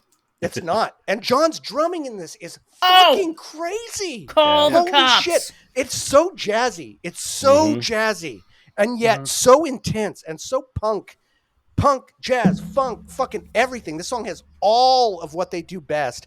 Perfectly situated on the album. This is the fulcrum for which this album rotates, right? Everything else is sort of either proggy or doomy, and then their song's just like, let's do some lines, we're ready, and it just gets me at that right time to jazz me up and then lead me off into Bitches Brew and the phone call and where it gets more dirgy again. But they needed that like pick me up. This is the bump on the album, right? Like they start off, give you a little bump with the Graveyard Shift, but then you're kind of lulled back into it. They need this to crank you back up, and it's perfect.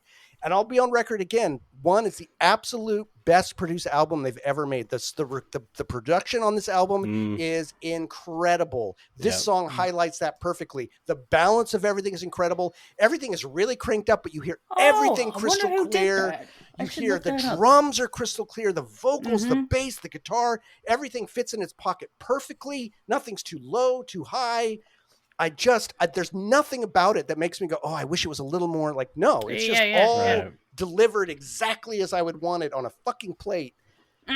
So God, that song is good. So I've already talked about my favorite part in A Little Too High, which is the because it's so fucking good.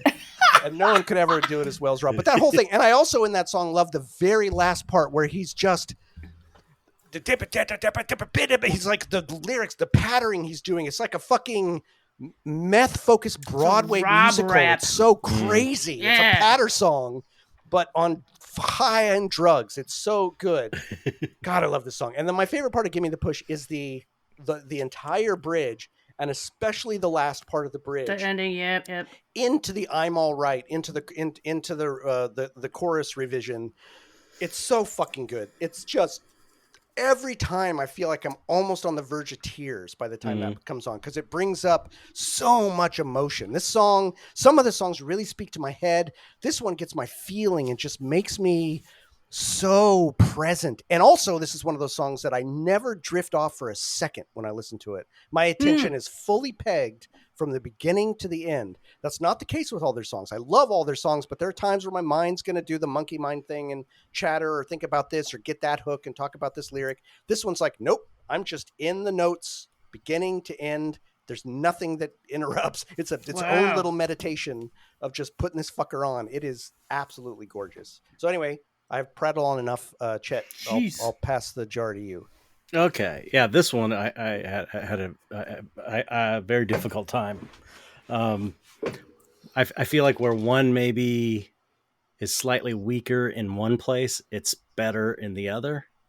Comparing the two songs, and again, I'm being, when you've got two amazing songs, you have to nitpick them if you're going to choose one. You know what I mean? Right. Yeah, you do. Yeah. So for example, it's like the riff for A Little Too High is a better bass riff than Give Me the Push. Even though Give Me the Push is a rhythmic song. It's like the main feature is that boom, boom, boom, boom, boom, boom. It's that like getting punched in the face 3 times Getting really pushed. fast, over and over. Yeah, getting pushed, and then it's got that that kind of jungle drum beat in the verses, and but it's amazing, totally powerful. It's almost like a big giant. I imagine like a big giant jet engine that's shooting out 3 times a giant flame. Right. It's like just so intense and amazing and super cathartic. It's like one of their cathartic songs, like The River. Like the river. It's like that real kind of like that catharsis. Yep. Let's see. There's the intro, the bass intro Yeah. on Give Me the Push is super cool. Yeah. It's So really good. its own like little. Again, that's like a part that A Little Too High doesn't have that kind of thing. Right. You know what I mean? That's a cool little extra bonus you get. Let me see. It kind of reminds me of like a darker version of Joyful Reunion in a weird way. Yeah. Huh. Yeah. Yeah. Something about it just kind of makes me feel that. I feel like have you thought about have you noticed that the production on Dance of the Headless Bourgeois is like kind of too quiet? Sometimes, yeah. It's not as yeah. good as It's one. not as punchy, and it it's as any of the other great albums they've done. I remember when I first got it, I was kind of like, it just felt a little like Subdued. Pulled back a little slightly, just The slightly. remaster's a little better. This is one of the ones they remastered, and it is a little better, but not okay. significantly. Not significantly, but it's a little better. Yeah. Anyway, it's lyrically, it's like, what is that song about? What do you think? It's like, it's kind of like about. It sounds, on a surface level, it sounds kind of like a crazy person that wants to die and wants to be pushed off a ledge or over the side of a boat or something. That's because if you even though it's like it sounds like a ranting crazy person to me. They're like going, "I'm alive," and it's like, I want to know if it's heaven or hell, and it's like, I want, it's almost. That's kind of the way I took it. And again, it's like in the same way that Mama's Little Boy had more of the vague kind of lyrics. It felt a little more vague than A Little Too High, which is like clearly. Oh, I see what you mean. Yeah, I see what you mean. It's like it can kind of go either way. It's like an inspiring song also. It's like you were saying, it's very like get your energy up and stuff. But at the same time, it kind of seems lyrically, it almost seems like it could be, and they're so short. The lyrics it's not a lot of lyrics either, so there's not a lot to interpret.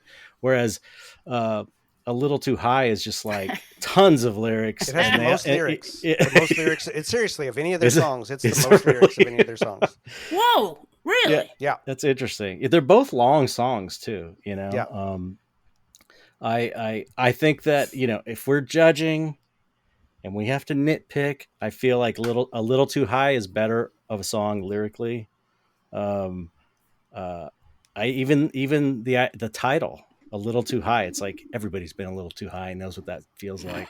That's a thing, and I've never heard anyone write a song about it though. Yeah. So yeah, I think the bass riff for A Little Too High is better than the bass riff in Give Me the Push, musically, melodically. Yep. That's like just It's amazing. It's amazing. That could It's- go on. It could go on and on and on. Yeah, it And sounds it like doesn't being get too old. high. Exactly. Yeah. No, it's true. it sounds like riffs like that sound like they've are always existed, and like Right. it's like there's something Right. about it that's like must have It's existed so before, good. right? How It's- has nobody played this before? And great lyrics, a great expression of an idea, just like you were saying, Jordan, where it's like the music expresses the lyrics. It's like one piece, Yeah. It's not like they're not incongruent. They're just completely like it's one piece that perfectly expresses like meth addiction. Or cocaine psychosis. Right. And it's interesting. That song's got kind of a jammy feel to it as well. Mhm. Like kind of because it's longer and it's also got kind of guitar parts that don't sound like they sound kind of like improvised, maybe. Yeah, more Andy Yeah. era too, in a way, like where it would just be that sort of like Right, really right. textural. Yeah. Mm-hmm. But they're both amazing, and it's like, and they're both super high energy songs, but they're both Right. very different. I feel like A different Little ways. Too High it's weird because A Little Too High is way more repetitive and more melodic musically in a way. But Give Me the Push is kind of more rhythmic, and its power comes from the rhythm more than the melody. Right. Uh-huh. And it's just so hard to judge two amazing songs that are it's weird because they're both super high energy, which kind of makes them kind of similar in that way, but they're also very different. Mhm. And one's got a little more melodic and one's a little more rhythm based. And the drums in A Little Too High are I never realized how amazing they are until I just listened to it recently for this podcast. I was like, holy shit, he's doing so Yeah. much weird jamming all over the place, but it's Yeah. like less like a young kid who's just trying to jam like crazy and more like tastefully Right. done. It's still Yeah. kind of crazy, Yeah. but very Yeah. jazz influenced and very like, oh, this guy totally knows what he's doing. Yep. Whereas Give Me the Push is, I guess, drumming wise is also amazing, of course, because it's Nobody's No, Mhm. but it's like a little more bombastic and just Right. less refined in that way, technically, Mhm. maybe. I don't know. Mhm. So anyway, they're both amazing, and that's all I can say, I guess. Nice. All right, Strange. How about you? Wow. Okay. I gotta go after that. All right. Give me the best. push, man. What an opener! It's time to go to church. Rob's on fire with this, and it's a complete banger. Tom does some super cool feedback stuff, and another highlight I like is the harmonized screams that John helps out with. Yep. The middle section, like you were saying, Jordan, always seemed a little bit too separate from the beginning part, but their musicianship creates this colossal ending that it turns into, and it's really terrific. A Little Too High. This song kills me. It's sneaky funny, and I don't know who to listen to. Rob sounds amazing. Tom's doing really great texture work in here and really shines. And then there's our favorite jazz drummer in the back, and he's killing it. The cymbal work in here is super fun to God, it's listen to. Crazy, yeah. It's Yeah, so creative. oh, so he's creative. playing all different parts of the cymbal. He must be having a gas. It's super fun to listen to, and I'll bet John loves playing it. In Right. top form is Rob's demented cackle that's brilliantly preceded by the that is so psychotic good. rants. Oh, no. So good. Isn't it? That cackle that's Oh, God. brilliantly preceded by psychotic rants and crazy man babble. Every single player in here is killing it, and Tom again is really pulling out the stops for loads of interesting guitar texture. I could easily listen to this song for hours, and I'm fucking not even kidding. I'm not kidding. It's that good. It's got an infectious groove, and it's catchy as hell, and everyone is in top form. Better than No Bruno. Oh, sorry. Matthew, go ahead. That's it. I'm That's out. coming. Sorry, That's sorry, that's coming. that was. I'm that- sorry, everyone. that- That's just the cocaine psychosis talking. That's it. Well, my that apologies. song needs to come back because I. Yeah, it's that- Matthew's. that- It's Matthew's turn. Let's not okay, hijack it. all right. Okay. Yeah. Okay. All right. So something that I like to sometimes find little commonalities, but A Little Too High and Mama's Little Boy both contain one of my favorite words, onslaught. Oh, Not a common word. no. Common Onslaught? word. Both those. Yep. Oh, how about that? Yeah. So, yeah, very, very different song. Again, like Chet said, very energetic, but in very different ways. A Little Too High is very, I mean, it's all purposeful, of course, but it seems very messy and disordered. Whereas Give Me the Push is extremely ordered. And, Right. you know, at first, you know, Give Me the Push might seem a bit tossed off, like it's kind of unfinished because it is so repetitive. Maybe that's the point. And I think, you know, as you alluded to, Jordan, that there's some sort of Middle Eastern scale that gets used, and you sort of, it comes in here and there in their later work. And I have a feeling this is one of those dhikrs. A what? Yeah, so the dhikr. Dhikrs? It Dhikr? is the Sufi 100%. repetitive chant that Oh, they oh, do oh, to Yeah, it's a become closer to intense God. meditation. oh. Okay. Okay. So I think it's part of that, and I think Give Me the Push is about being at a point of transition. Whereas, you know, Give Me the Push, like it's maybe not talking to a person, but just talking to time. You know, just I'm not ready, but have no choice but to be as ready as I'm going to be.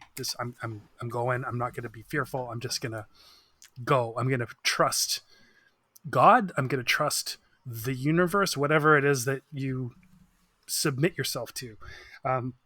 So I think in that sense, I think this definitely shows that interest that Rob had in, you know, religion or philosophy or whatever it might be. A Little Too High is kind of the other direction, and this is just sort of a revelation that I've had. A lot of the early No Means No stuff really resonates with me because I'm from Victoria, and it's a very the edge of empire, the little town that is more important than its size is. It's isolated. You know, you have to make your own fun. A lot of barely restrained energy. More and more, I'm realizing now that I've lived in Vancouver for coming up on 25 years that, you know, No Means No made that move as well. And I think the whole album, I wrote down, you know, this song happens in that city that all the songs on one happen in. I think that city's Vancouver. I think it's a very, very Vancouver, because like everybody talks about Vancouver's wonderful natural beauty and all that bullshit. It's a dirty, gritty place, and got some really, really dark stuff, a dark history.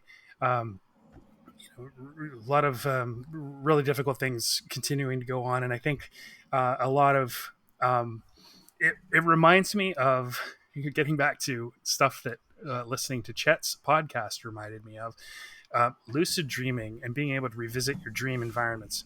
I have been revisiting this elaborated version of Victoria and Vancouver. It is much, much bigger, much more. There's never anyone in it. It's always dusk or overcast. And I can return to this environment. And I have a feeling that there's a lot of commonality between what I see in these sort of mythological songs of No Means No's. One in particular is in one place, I think, and it has a lot in common. And I think it is definitely an album of where they were living at the time and their experience in it. Interesting.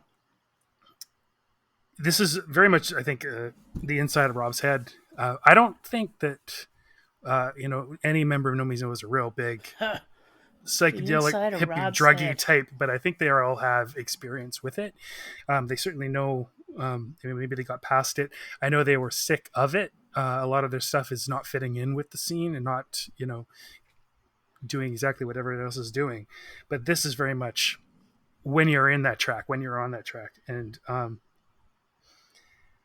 the lyrics in the music are very, very much like Being Too High. I mean, there's the constant drums and bass, so they're sort of there the whole time. But then the guitar kind of comes in, and I love what Tom does. But it's like when you're too high, it's like these fits of clarity, fits of lucidity, but also fits of confusion and fear. Yeah. and the guitar is doing both of those things, and they just sort of coming in. I think something that I really, really like about Give Me the Push, I mean, the guitar textures, again, incredible drumming, of course. I really like the bass intro, as Chet was talking about. It's very Mr. Wrong, actually. And yeah, what do I like? Every time you talk, anyone talks about a song, it's just like, they're so good. That's it. You're They're just like, so fuck, good. They're so good. They're so damn good. Yeah. It always can't boils believe down it. to that with us. We're just like, oh God, it's just swinging. How could everybody not realize Fuck, this? It's exactly. what I can't understand. Yeah. Things I really like about like highlights of A Little Too High. I like the improvisational nature of it. I love Rob scatting.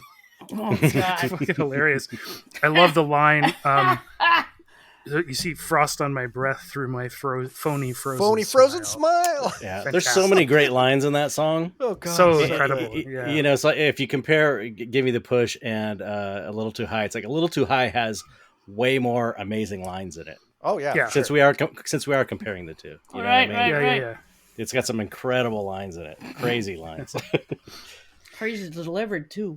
I kind of go back and forth on Give Me the Push in terms of like the repetitive nature of it. In some ways, I kind of wish they'd widened the song out a little bit, but then maybe that was the point.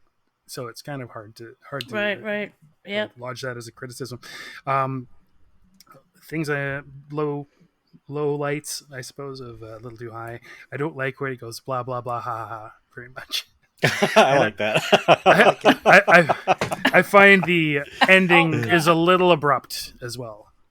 After such a long, convoluted. I like that. To me, I like that. It's like an exclamation point at the end. Well, and it's also kind of like a drug trip. All of a sudden, you're just like, oh fuck. I could see it going either way, though. Really, It's a tough song to end, though. That Yeah. riff Really? is so Like, just how do you end it? it just loops and loops. And loops. I How think do you that's end No, it? true enough. I do like when a lot of bands I like do that. Like Rush does that a lot for long instrumentals. Minutemen do that where they have this. It's like when you have an epic song and then you just go bump at the end. It's kind of funny, It's like a kind of humorous way to end it, It's got to end sometime. and it's kind of a funny song. Yeah. Right. True enough. Okay, that's all I got to say about that. All right. Well, I'll round us into second topic here. So, how representative are these songs? Vary in totally different ways. Chet, you talk about these are both very intense songs. And yes, Little Too High has far better lyrics, right? Little Too High is servicing the story, and everything serves the story perfectly. Give Me the Push is representative. You pointed out The River, which is, everybody knows, that's my absolute favorite No Means No song of all time. So this mode, Joyful Reunion, this mode that they get into where it's not trying to tell a story, it's trying to get to a universal feeling. And I think, Matthew, you're right. This is what I always feel about this song. It's that sense of transition of, I'm going to let go and just fucking dive headfirst into the ocean of life. I don't have control. You push me, but fucking I'm here for it. Just do fall it. backwards. Or fall backwards, right? And it's like, I don't know if I'm going to heaven. I don't know if I'm going to hell, but guess what? I'm all right. I'm alive. I'm going. just going to do it. Right? It's I'm over in. the side, though. It's over the side. Exactly. It's kind of scary, but I'm just going to fucking do it. And there's such intensity in that, and such beauty in that sentiment as like just a naked human moment that's not often talked about without prevaricating about it, right? They're not talking about an overly personal moment. It's universal, but it's something that feels so universally human. And that to me, like, Matthew, you and I have talked about this in other songs. You mentioned it, that Dikir feeling to it. It's like, it's a meditation. It's a brutal pounding. And so, yes, it's not as complex. A brutal meditation. It is. And that it's not as complex, but that's its purpose. It's meant to put you in a state. It's not meant to take you on a It's not meant to tell you a story and hook you in the story. It puts you in a state. It's as brilliant in putting me in a feeling and immersing me in that as Little Too High is in putting me in a state of mind. And so there are different songs that they do this with all throughout their catalog. And so I think that both of these songs are pinnacles of their oeuvre in that way. Like they very much do what they do in A Little Too High. And I think that's very Rob. It feels like a very, very Rob song and a very Rob impulse. Well, so is Little Too High. I mean, that's very Rob too. All of One, he's already said, is like, it's him, to a T. So they very much are of the oeuvre in very, very different ways, in very important ways. And I think they're both also, in that sense, something I've talked about a lot. They're very holographic. Everything about them serves what it's trying to do. The repetitiveness, the just blasting drums, blasting bass line, repetition of it, the blasting of his lyric, the way he just shouts the lyrics at you in this very passionate way that's not false but feels very genuine, is very much a part of what he's getting at in that song and transmits the meaning to me. And then we have A Little Too High, totally different, telling a story, but like everything about it, as we've all talked about, is absolutely in service to it. There's nothing. I've said this a million times. This is what's different about this band to me. I don't know. I'm sure they exist. I don't know another band where all of those elements could be so good, and it's not a singer just singing the lyrics. Right. Rob or whoever it is giving a performance that's absolutely in tune in a special way for that song, and it's going to be different than how it is and he does other songs. It's not how I sing. It's not how Rob sings. It's for that song. He's doing it authentically, and he's totally dialed into it. And both of these songs do that absolutely, absolutely fucking perfectly. Yep. Would I play either of these songs for a newbie? Fuck yes. I mean, give me the push for certain people. It'd be like, fucking put it on. And this would be one of those fucking sit down and listen. Like, just listen to it. I want you to feel this. I want you to feel the song. And I would turn it up too loud to be comfortable, probably. Like, if it was in a car, it'd be like, well, we're not going to be able to talk because you're not going to hear me. Like, that's all that's playing is the stereo. And A Little Too High, I would also play, but it's also very long. So that one, I would have a harder time making someone like, no, really listen to it, right? Like that song, I think you can kind of absorb. I don't know, maybe you can't, but it's so long, it's so intense, and so is Give Me the Push. But Give Me the Push, I think well, to me anyway, it draws you into its world so quickly and doesn't really let you go. And A Little Too High it's uncomfortable, right? Like it tweaks me out, makes me feel like I'm tweaking in a way. And that's not a comfortable place to put someone in, but it's so genius that of course I would put someone in front of this song or put the song in front of someone. Give Me the Push seems like more of a spiritual song. Yeah. Yes. It's more of a spiritual Time to go to church. Energy thing. It is like The River. Although The River to me, Right. like the reason that's the pinnacle for me is it also lyrically is one of their best. And so it not only marries that spiritual, like fucking philosophic nature of Rob from a musical perspective, but also from, anyway, that's not about The River. That'll happen again. I'll talk for 2 hours next time instead of just an hour. Oh no. So yeah, I would absolutely play either of these songs for newbies for sure. I think they're pinnacle. I don't want to fucking vote. I don't even know what I'm going to vote for. So, Chet, Oh, wow. how about you? I would, if I was, I would play Give Me the Push probably before it's so hard. Right. I think just because of the length of the song, it's got a little bit more traditional song structure than A Little Too High as well. So for a noob, it might be, and it's, and that chorus it's more straightforward, punk rock, Ramones style, No Means No, doing Ramones kind of, and that's kind of something people can latch onto and go, oh, okay. A Little Too High is A Little Too High is the one I would probably be like, okay, you have to sit down and listen all the way through because it's insane. And you need to hear what he's saying. It's like, wow. But I guess Give Me the Push would be the one I would choose to show a noob. And I think they're both, I think they both belong. They're both classic No Means No to me. Yeah. They do what they do best, or they're two examples of things that they do amazingly. It's like, It's like A Little Too High is more of a story song, and Give Me the Push is more of just an emotional expression. Act big. Yeah. You know, and they do that a lot. You know, they got like they got a lot of songs that are kind of like what's that? That one song I love.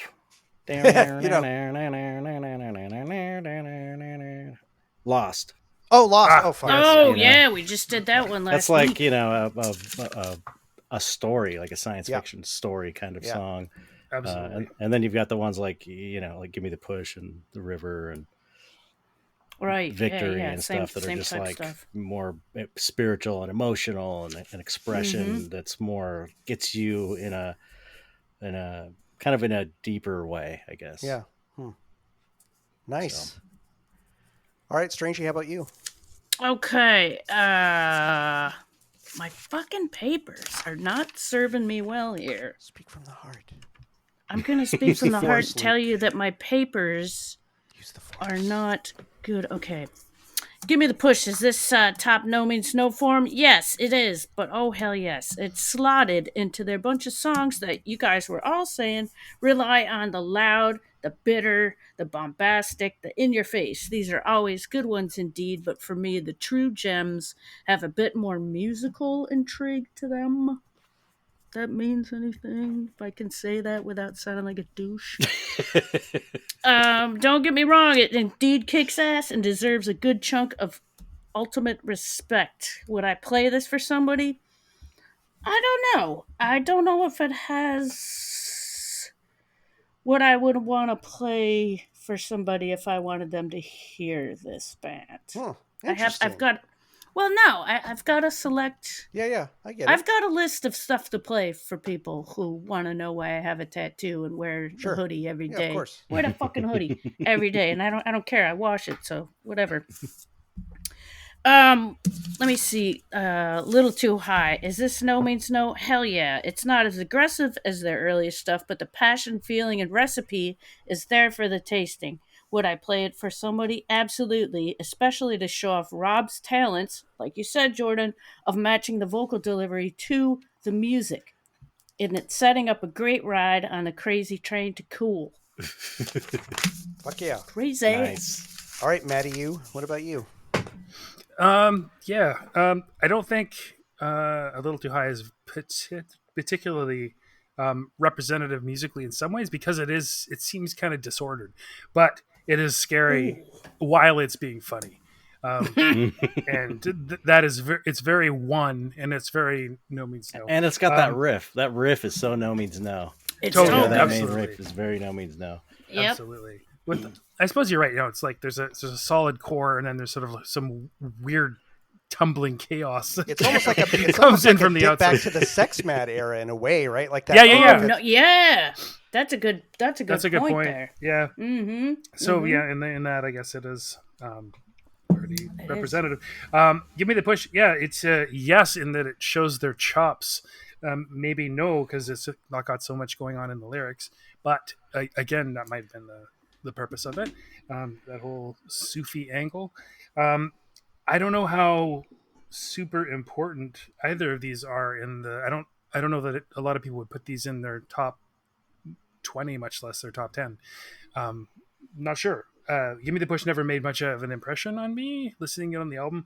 A Little Too High didn't until I listened to it for this podcast. Honestly, like other ones stood out more. Oh, wow. And now this one has really risen in my estimation. Give Me the Push did not do that quite as much, although I really do like that observation that we've had that it may be sort of more of a religious thing. Right, Even though right. Rob, I don't think is particularly religious, or maybe spiritual. Yeah, or spiritual. The right. whole meditative seeking nothingness or whatever it might be. Primal. Mm-hmm. Primarily humanist. Yeah. In terms of whether I'd play these for a newbie, I think A Little Too High is maybe a little too long and confusing. It might not be enough to like what Chet was saying, that the structure of Give Me the Push might be a little more accessible. Yeah. But at the same time, it's not necessarily sort of predictive of other No Means No songs quite so much.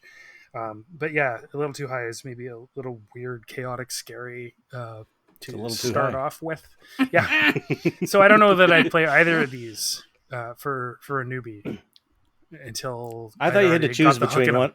I thought you had to choose which one you would play for a newbie. I didn't realize it. Well, was- that works. Oh, no, too. Oh, that's No. good. Oh, okay. That's I a would good probably question, choose. actually. Yeah. I think we've sort of been doing it as if like would this be a song Yeah, that yeah. would introduce? Although I them? kind of makes sense. like between I the kind of two like of them, the that's a good idea. idea. I actually like that I better. do Like, like which that. one would you play for a newbie better? I kind of like that. Yeah. It's a Yeah. different kind of vote. Because it's a different vote because it's not necessarily Which one's the song better? I Or might do I pick like better? between them. right. But out of the two, Yeah, Yeah. exactly that. Okay. So it's been So spoken. The format has changed. So saith the shepherd. Yes. So saith the flock. Bah. No, nobody remembers that. Only movie? sheep need a leader. Only sheep All right. leader. All right. Are we? Is that it, Matthew? Yeah, that's it. That makes me sad because now Uh-oh. we got to vote. But guess what? I Chet, have no you're way. up I on the have hot no seat. idea where Vote. this is going. You must vote. Okay, Vote. okay. Well, okay.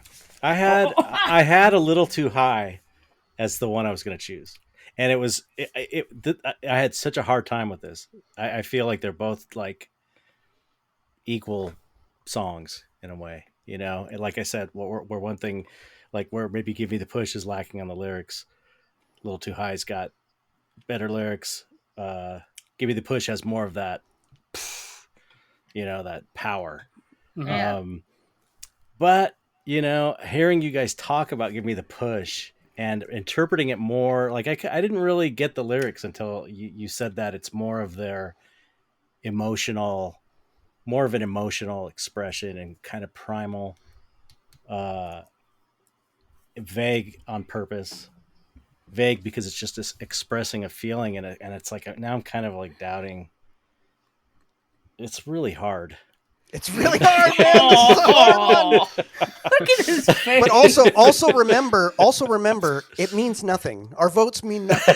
right. True. They don't This is all matter. bullshit. Nobody cares. So don't true. worry too much about it. You're not going to lose any work over it, Chet. One hopes. One hopes. Well, we're going to have you do this thing for the movie, but, fuck you, Yeah, man. fuck you, saying Yeah, nobody knows no means no anyway. So Right. Nobody knows you and nobody wants you. yeah.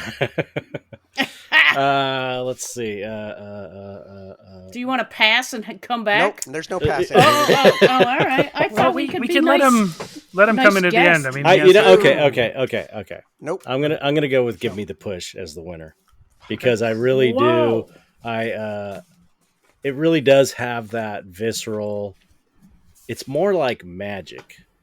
It's more spiritual. It's like magic, ceremonial magic, and all this stuff. I'm into all this weird stuff. It's like where you put together a bunch of symbols and kind of push out power to the universe. You put up, and sometimes it's like weird symbols you don't really understand. Yep.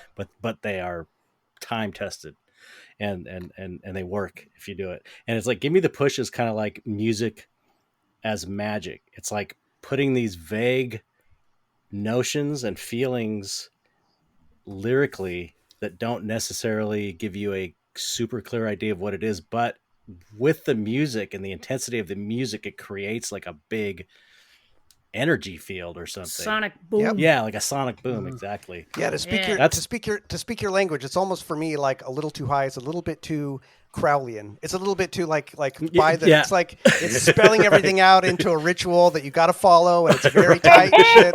But it's not that rough like primal magic, man. Yeah, it's not that yeah, chaos yeah. magic. And it's a little too high is a little more jokey. Yeah. Give Me the Push isn't jokey at all. It's Yeah. more of a No, serious not at song. all. And if you're going to Yeah. compare those two things, I guess it depends on your personality, maybe what you prefer. But I like jokey stuff too. But I guess Give Me the Push feels a little more serious in a way, So I'm gonna go Give Me the Push. You guys convinced me. You changed my mind. Whoa, look at Well, this. I'm next. My name is Jordan Flato, and my turn-ons are Eastern moan music, open D-string riffs, passionate lyrics that touch on the ephemeral nature of being a human being in the universe.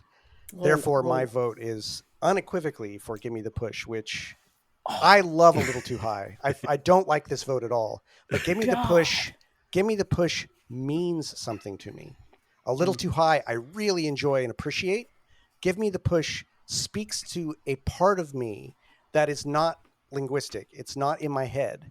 It's something deeper than that. It goes below that, and A Little Too High resides firmly in my head in a beautiful way, but it's not meant to go anywhere else. Give Me the Push is meant to bypass that and go past my thinking brain.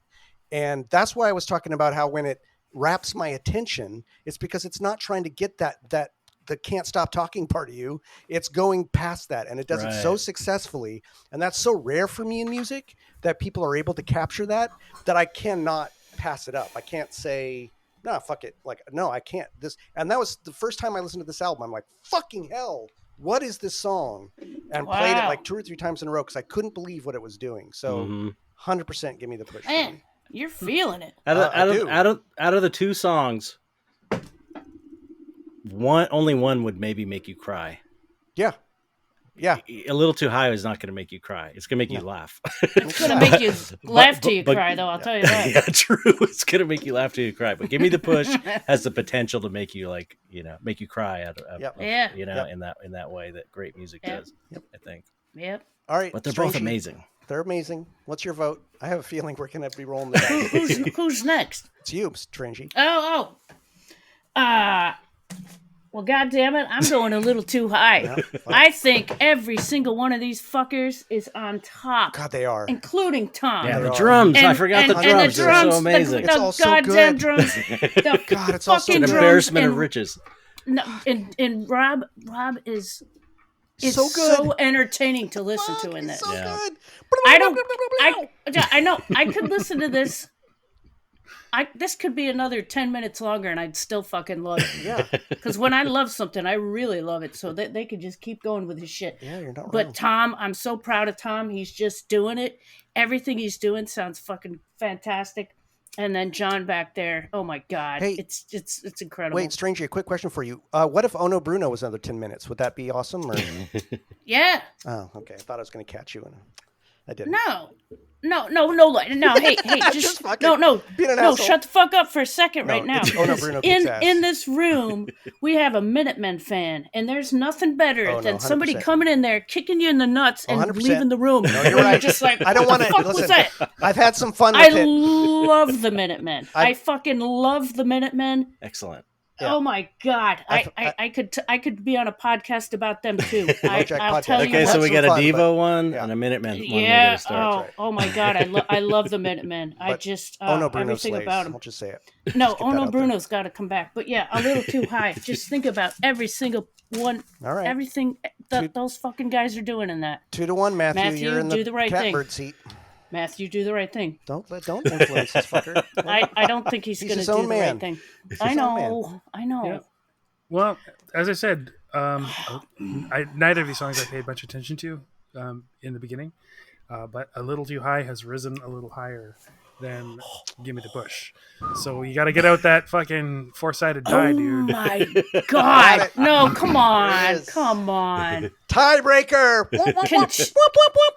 All right. Can- Chet is. So here's how it works. Chet, you're 1. Matthew, you're 2. Strangey, you're 3.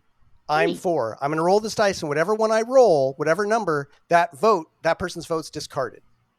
So that's how we break the tie. Yeah, I lost last time, so don't do it again. God damn it. It's number 2. Matthew, your vote is gone. Give Me the Push. Makes it into round 3.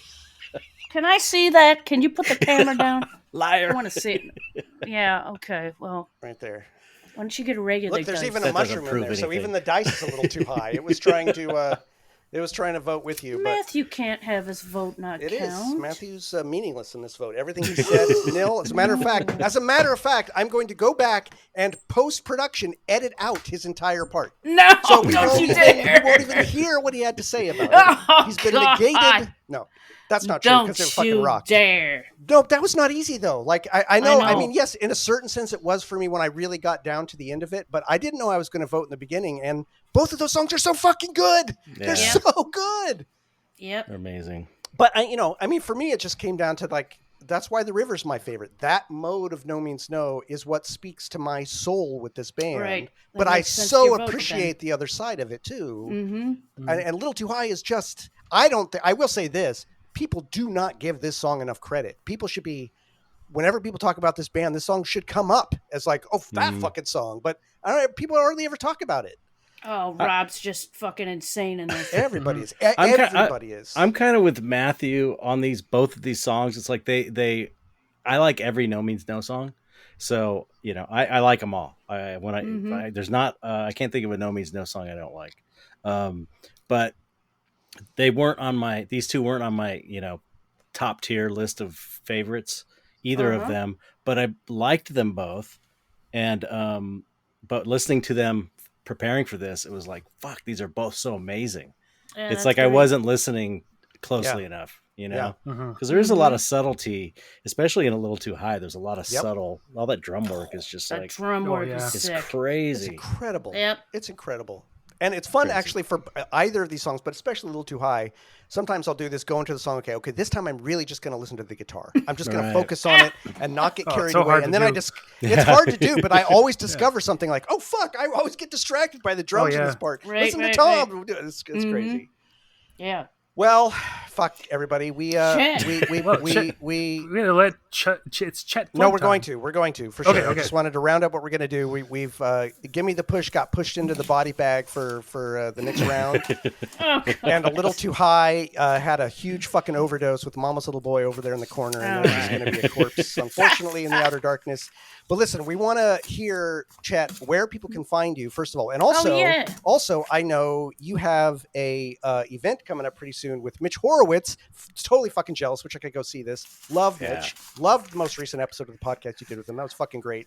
Oh, thanks. Yeah, you're kind of duty bound now, though, to find out whether Mitch knows and likes No Means No. Because, I mean, fucking A, seems like totally the guy. I asked him. I asked, he's been on the podcast 3 times. I asked him about the Minutemen, and he hadn't really heard much of the Minutemen. He knew of the Minutemen.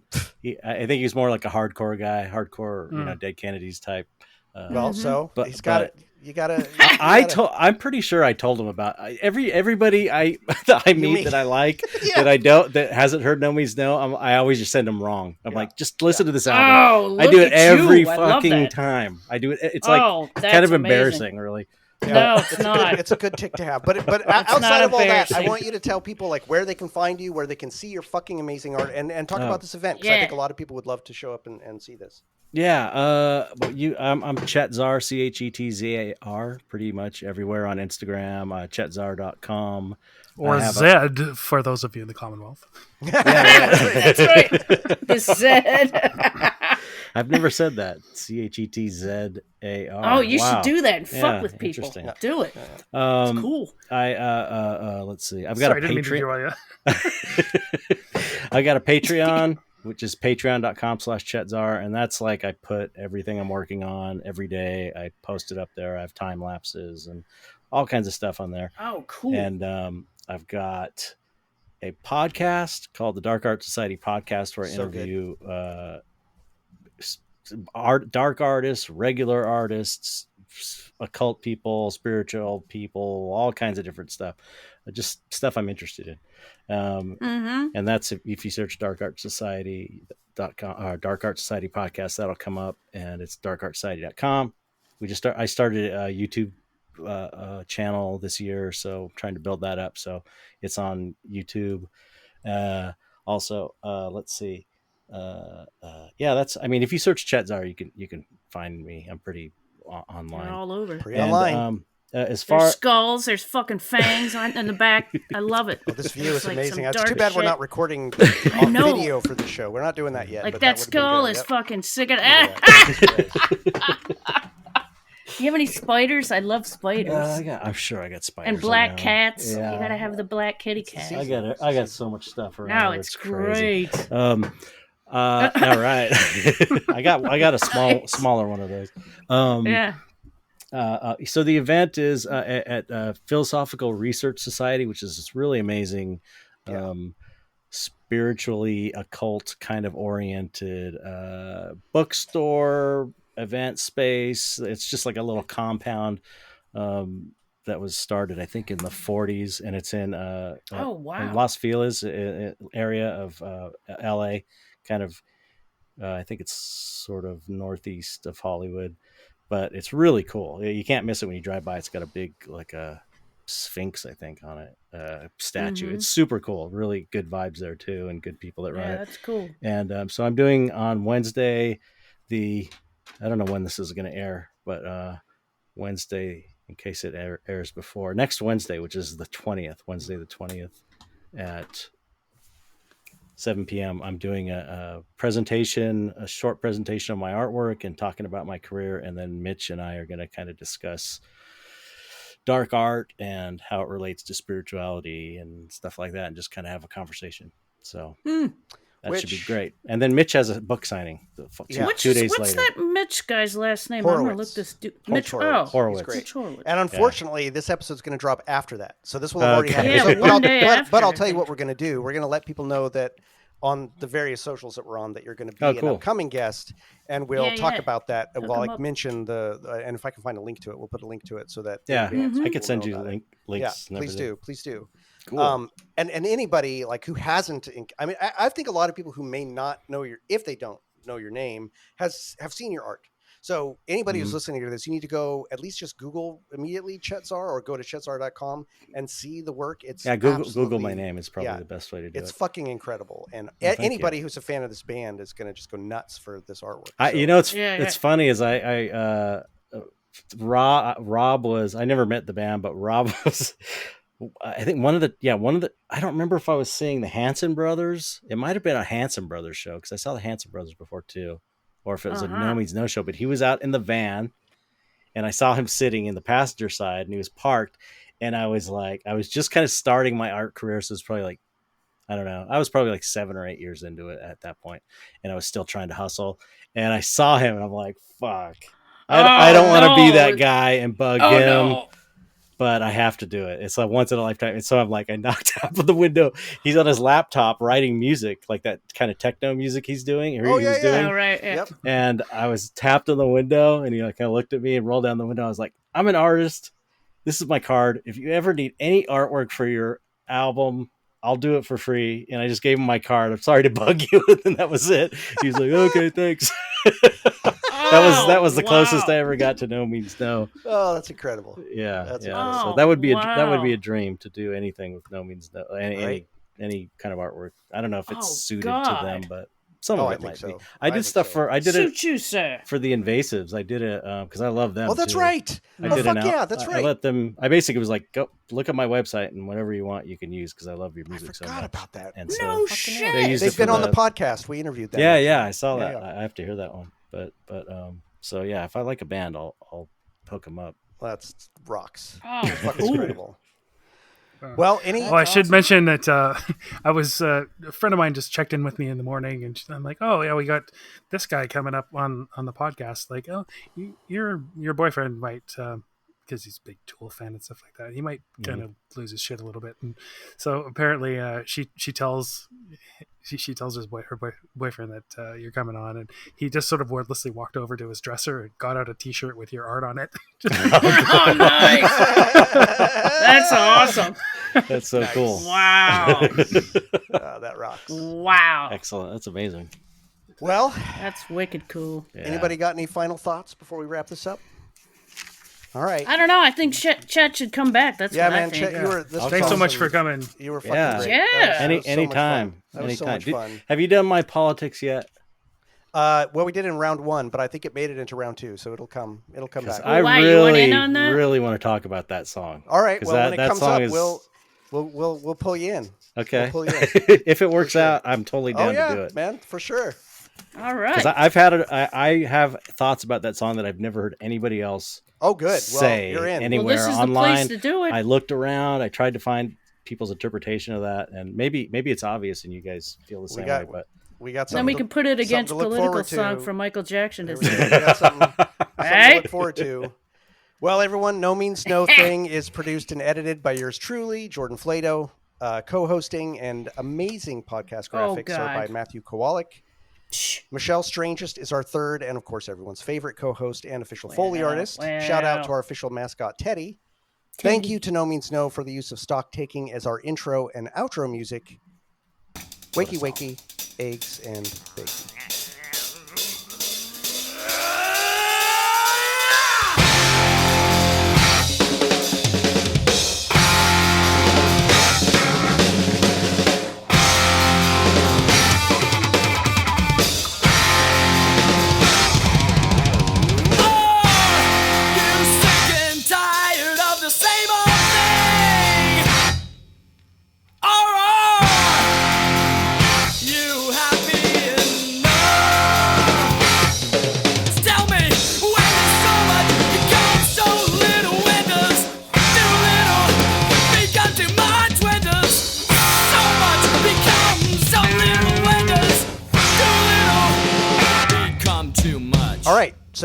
you're stuck around for this secret part, Chet, we have this little secret part at the end. Yeah, don't Okay. say anything. Yeah, don't. I'm about to paste into chat the pulls for next episode. What the So these what the, are what all the songs are going Maybe it's- randomized, a little maybe it's randomizer script yeah. that I My wrote. politics. Oh, We don't know the oh, pairings. No! Oh no! Uh-oh, come on. That's Oh no! Okay, it's in the Don't do chat. that. Oh. Oh, fuck. Oh. Oh, fuck. Oh no! Oh no! Oh! No. Oh, fuck! Oh my Oh, God. shit! I know Oh, my votes for both shit. already. I don't. Ah, god damn it! All right. Well, Well, as you can tell by our and a little announcement. I don't know, folks, whether the next episode might be a little bit late. I'm taking a foray over to Amsterdam with the family, and so there'll be a little bit where I All can't right. record. So I don't know. We might get one out, but maybe not. But anyways, what the fuck do you care? We're always late. So have fun and fuck off. Fuck off.